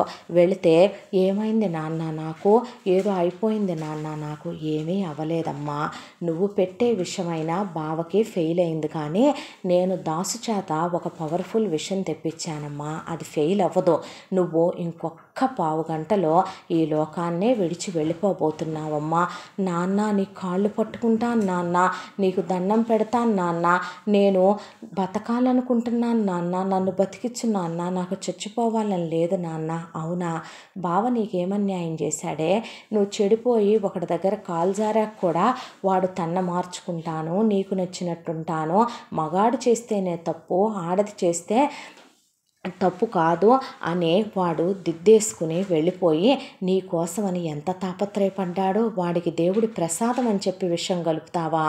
అరగంట ముందు దేవుడి మీద, మా అమ్మ నాన్న మీద, మీ అమ్మ మీద, పోయిన నా చెల్లెలు బామ్మరిది మీద, మా తాళి కట్టిన మొగుడి మీద, నా మీద, నీ మీద అని ఒట్లేసి దొంగ ప్రమాణాలు చేసి కర్పూరం ఆరిపావు కదమ్మా, దేవుడు మింగేస్తానంటున్నాడే నిన్ను అని.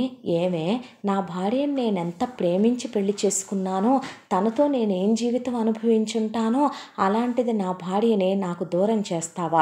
తల్లన్నాక ప్రపంచంలో ఏ ఆడకూతుర్ని, ఏ మగబిడ్డని తల్లి కొట్టకుండా ఉంటుంది. నువ్వు చేసిన దొంగతనం తప్పు కాదు, ఆ దొంగతనం అది ఆ రోజున కొట్టి నిన్ను ఆపుదాం అనుకుంది ఎందుకో తెలుసా? ఇవాళ నువ్వు పతితగా, విలువలేని కులతగా తయారవుతామని దాని మనసుకు ఆ రోజే అనిపించిందేమో. మేమేం పాపం చేసుకుంటే మా కడుపున నువ్వు పుట్టావే, ఏ ఘడియల్లో మేము ఏకమైతే నువ్వు మాలోకి వచ్చావే పాపిష్టిదానా, నీలాంటిది బ్రతకూడదమ్మా, నువ్వు బ్రతికితే లోకకంటకురాలివి అవుతావు. ఏంటి నిన్ను పొత్తిళ్లలో చేతుల్లోకి తీసుకున్నానా, ఆ ఆనందం నాకు నువ్వు ఉండనిచ్చావంటే బంగారం లాంటి దేవుళ్ళ లాంటి మొగుడు, నేను నీకు ఏం తక్కువ చేశాను? కోట్ల రూపాయల ఆస్తి, ఇంట్లో పనివాళ్ళు, నువ్వు చెప్పినట్టు వినేటటువంటి మొగుడు, నీ కనుసన్నల్లో ఉండే నీ తండ్రి, నీకెంత అండై ఉందామనుకున్నాను, నీ పిల్లల్ని ఎత్తుకుందామనుకున్నాను, అలాంటిదే మా ఆశల్ని అడియాసలు చేసావు, చెడిపోయావు, వెళ్ళిపోయావు. అక్కడే ఉండాల్సింది కదే, నిన్ను మర్చిపోయి మేము ప్రశాంతంగా ఉన్నాంగా మళ్ళీ తిరిగి వచ్చావు, వాడి జీవితాన్ని నాశనం చేయాలని తిరిగి వచ్చావు. నా భార్యను నాకు దూరం చేసింది చాలదని, వాడి బ్రతుకులో సంతోషం లేకుండా చీకట్లో నింపాలని, ఆ పిల్ల ముందే పెళ్ళయిందని అన్నీ చెప్పావు. ఆ పిల్ల భరించి నిలబడింది కాబట్టి సరిపోయింది, లేదంటే ఆ పిల్ల వాడిని చీకొట్టి మేము నిజం దాసామని మా మొహాన ఉమ్మి వాళ్ళు వెళ్ళిపోవాలనేది నీ ఎత్తు. ఆ తర్వాత వాడితో ప్రేమ నటించి, వాడితో కొన్నాళ్ళు పడక సుఖం పంచుకొని, వాడిని పైకి పంపి, తర్వాత నన్ను పంపి, నీ ప్రియుణ్ణి పిలిపించుకొని ఈ ఆస్తిని అనుభవిస్తూ గంటకొకడిని, రోజుకొకడిని అనుభవించే ఆడదాన్ని ఏమంటారు? క్లియోపాత్ర. క్లియోపాత్రవా నువ్వు? క్లియోపాత్ర ఎలాంటి చావు సచ్చిందో నీకు తెలుసా? నువ్వన్న మాటతోనే వచ్చిందమ్మా నాకు ఐడియా. క్లియోపాత్ర చివరికి పాము చేత కాటేయించుకొని ఆ భయంకరమైన విషంతో పోయిందంట. మరి అంతా భయంకరమైన విషయం నీకు నేను తెప్పించాలి కదమ్మా. 5 కోట్లు నీకు ఇద్దామనుకున్నా, కాగితాలు రాయించుకుందామనుకున్నా, బావకి నీకు సంబంధం లేదని చెప్దామనుకున్నా, కానీ చూడు ఎలా జరిగిపోయిందో, నువ్వే ఎలా చేసుకున్నావో. నాన్న నీ కాళ్ళు పట్టుకుంటాను నాన్న, వద్దే, నీలాంటోళ్ళు బ్రతకూడదు అని ఆయన గది తలుపులు గడేసి కరెక్ట్గా ఇంకొక పావు గంట అనే ఈసారి మిస్ అవ్వలేదమ్మా. ముందే ఫోన్ తీసేశాను, ఫోన్ ఆల్రెడీ తగలబెట్టేశాను కూడా. నీ ప్రియుడు ఈ పాటికి వాడిని ఆల్రెడీ దాసుకు అప్పచెప్పేశానమ్మా. వాడు పైకి వెళ్ళిపోయి కూడా చాలాసేపు అయిపోయి ఉంటుంది. 5 కోట్లే మీ ఇద్దరి కోసం నేను ఖర్చు పెట్టిందే అని ఆయన తలుపులు గడేసి తాళం వేసి అక్కడి నుంచి ఆయన గదిలోకి వచ్చి స్నానం చేసి పట్టు పంచి కట్టుకొని కళ్యాణ మండపానికి వెళ్ళాడు.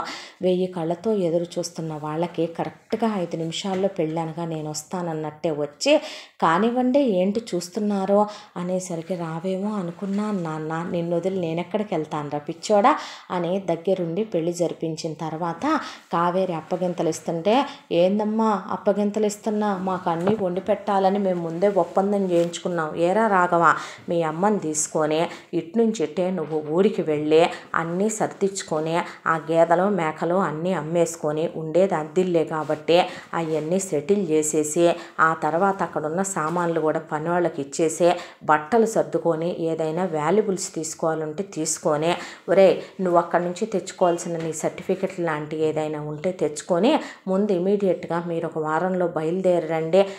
పిల్లాడిని ఇంటికి తీసుకెళ్ళవు, పిల్ల దీపం వెలిగించొద్దు, ఆ సాల్లే ముందు గుడికి పదండి అని గుళ్ళో పెట్టమ్మా దీపం అని పెట్టించిన తర్వాత, ఇదిగోరా హనీమూన్ టికెట్లు 2 నెలలు ప్రశాంతంగా హనీమూన్కి వెళ్ళి రండి.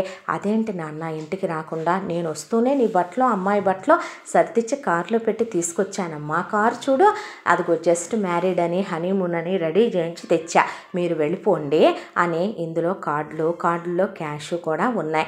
ఆ తర్వాత తిరిగి వద్దురుగా లేరా, నేనెక్కడికి వెళతానో అని వీళ్ళందరినీ పంపించేసి ఇంటికి వచ్చాడు ఆయన. ఆ పాటికే దాసు రెడీగా ఉంటే, సిద్ధం బాబు అనేసరికి ఇక దాసు తీసుకొచ్చిన బండిలో కూతురు శవాన్ని శుభ్రంగా బ్లడ్ అంతా దాసుని క్లీన్ చేయమనమని, ఆ తర్వాత కూతురు శవాన్ని అక్కడి నుంచి తీసుకెళ్ళిపోయి ఒక నిర్మానుష్యంగా ఉండే ప్రదేశంలో పెట్టి ఆ శవాన్ని తగలబెట్టేసి బూడిద కూడా తీసుకెళ్ళిపోయి, ఆ తర్వాత వాడిదేదిరా ఇదిగోండి బాబు అని ఒక కుండిచ్చాడు దాసు. 2 కలిపి విసిరే అక్కడ నదిలో అన్న తర్వాత, ఇక దీనికి పిండ ప్రదానాలు దశదిన కర్మలు కూడా చేయకూడదు దాసు, చేసిన మహాపాపం, ఇది ప్రేతాత్మగా తిరుగుద్దనే దాంతో నా అల్లుడిని మళ్ళీ దరిద్రమే పట్టుద్దనే దాంతో చాంచటమే అని 10 రోజుల తర్వాత కర్మలు కూడా చేయించి కూతురికి సంబంధించిన ఏ జ్ఞాపకాలు లేకుండా తుడిచేసి ఎడం చేత్తో లెటర్ రాస్తానంది కదా, అలా నేనే మీ జీవితాల్లోకి మళ్ళీ వచ్చాను. నాది తప్పని తెలుసుకున్నాను. నాకు ఇండియాలో ఉండాలని లేదు, మీతో ఉండాలని లేదు. ఇంట్లో దొరికినంత వరకు నగలు క్యాష్ తీసుకొని నేను వెళ్ళిపోతున్నాను. మళ్ళీ మీ జీవితంలోకి రాను. మీరంటే నాకున్న అసహ్యం ఎప్పటికీ పోదో, నన్ను మర్చిపోండి. నేను ఎప్పటికీ మీ లైఫ్లోకి రావాలనుకోవట్లేదు. నాకు నా ప్రియుడే కావాలి. నువ్వు వద్దు, నేను ఇక్కడికి వచ్చాక మళ్ళీ ఆలోచించుకున్నాను. మేమిద్దరం మళ్ళీ తిరిగి కలుసుకున్నాం, గుడ్ బై అని రాసి కింద కూతురు సంతకం పెట్టాడు ఆయన. అదేంటో ఓనమాలు నేర్పించిన అమ్మా నాన్నలకే ఏబిసిడీలు నేర్పుతారా దాసు పిల్లలు అనేసరికి, దాసు బాబో అనేసరికి, తప్పులేదురా తప్పులేదు, ఒక్కొక్కసారి మనం చేయకూడని పనులు మన కడుపును పుట్టిన వాళ్ళు మనతో చేయిస్తారు దాసు అని ఇల్లు కాంట్రాక్ట్కి ఇచ్చి మొత్తం రెనోవేట్ చేయించేసి ఇల్లంతా కూడా మోడలే మార్పించేసి అంతా పెయింటింగ్ లేయించి పాత ఫర్నిచర్ తీసి మొత్తం కొత్త ఫర్నిచర్ వేసి, అంతకుముందు కూతురు సచ్చిన గది ఏదైతే ఉందో ఆ గదిలో ఆయన దేవుడికి సంబంధించిన పటాలు అవన్నీ పెట్టించేసి ఆ గదిని ఒక మందిరం లాగా తయారు చేయించాడు. ఆ తర్వాత జానకి శ్రీరామ్ తిరిగొచ్చారు. ఇటు నుంచి కావేరి రాఘవ తిరిగొచ్చారు. వచ్చిన తర్వాత వాళ్ళకి హారతి ఇప్పించి వెల్కమ్ చేయించి అప్పుడు దీపం పెట్టించాడు. పెట్టించిన తర్వాత దాసుని ఇక వెళ్ళిపోమన్నాడు. అక్కడ ఆ తర్వాత ఏది ఎక్కడికి వెళ్ళింది నాన్న అని అడిగితే ఉత్తరం చేతిలో పెట్టాడు. శ్రీరామ్ ఏమీ మాట్లాడలా. ఆ తర్వాత ప్రశాంతంగా జానకి శ్రీరామ్ కాపురం చేసుకుంటూ ఇద్దరు ఫామ్ ల్యాండ్కి వెళ్ళొస్తుంటే కావేరితో రోజుకు 4 రకాలు వండించుకొని తింటూ రాఘవ కాలేజీకి వెళ్ళొస్తుంటే తర్వాత రాఘవ ఒక అమ్మాయిని ప్రేమించాను అని తీసుకొస్తే ఆ అమ్మాయి గురించి మంచి చెడు కనుక్కొని ఆ పిల్ల కూడా నిజం చెప్పాలంటే బలరాం అయ్యేలాగా కల్లా కపటం లేని పిల్ల. రాఘవకు పెళ్లి చేసేసి ఆ తర్వాత ఇంకా ఫామ్ ల్యాండ్ని డెవలప్ చేసి బావమరుదులు అది చూసుకుంటూ ఆ తర్వాత జానకికి 2 పిల్లలు పుట్టి రాఘవకి 2 పిల్లలు పుట్టి ఇల్లంతా పిల్లా పాపలతో కళకళలాడుతూ వాళ్ళ కేరింతల్లో సంతోషాల్లో నవ్వుల్లో ఇక పోయిన కూతురు ఆ రోజు ఏడ్చిన హోరు అలా కొట్టుకెళ్ళిపోయి ప్రశాంతపడ్డాడు ఆయన. ప్రతి సంవత్సరం కూడా ఇక ఇంట్లో ఏదీ తక్కువ కాకుండా ఒక 10-15 యాగాలు, యజ్ఞాలు, హోమాలు, గాలి ధూళి లేకుండా అన్నీ మంచి పనులు, దాన ధర్మాలు, ఇక దేవుడి దగ్గరికి వెళ్ళే అన్నదానాలు, ఎంతోమంది కాళ్ళు చేతులు లేని వాళ్ళకి జైపూర్ కాళ్ళు చేతులు, పిల్లలకి గుండె ఆపరేషన్లో ఎన్నో చేయించి నేను తీసిన ఒక ప్రాణానికి ఇన్ని ప్రాణాలు పోశానయ్యా. ఆ ఉసురు పాపం ఏదైనా ఉంటే నాకే తగలాలే, వాడికి వాడి బిడ్డలకి తగలకూడదు తండ్రే అని రోజు దండం పెట్టుకునేవాడు. ఇలా ఆయన చివరికి నా కొడుక్కి పెళ్లి చేశాను, ఇవాళ వాడిని ఒక ఇంటివాడిని చేశాను, ఈ సంతోషం చాలు నా గుండెకి, ఇది చాలు నా జీవితానికి, ఉన్నంతకాలం తృప్తిగా ఉండి వాడి ఒళ్ళో కన్నుమూసి ఆ అదృష్టాన్ని ఇవ్వయ్యా నాకు అని ప్రతిరోజు దండం పెట్టుకొని వాళ్ళ సంతోషాలని చూస్తూ ఆయన మనసు నిండిపోయింది. ఇంతటితో ఈ కథ సమాప్తం. మళ్ళీ మరొక మంచి కథతో కలుసుకుందాం. తప్పకుండా మన ఛానల్ని లైక్ చేయండి, షేర్ చేయండి, సబ్స్క్రైబ్ చేయండి, బెల్ ఐకాన్ క్లిక్ చేసి ఆల్ అనే బటన్ని ప్రెస్ చేయడం మర్చిపోకండి. ఈ కథని మనకు అందించిన కథా రచయిత్రి జి. యామిని శ్రీనివాస్ గారు. Thank you.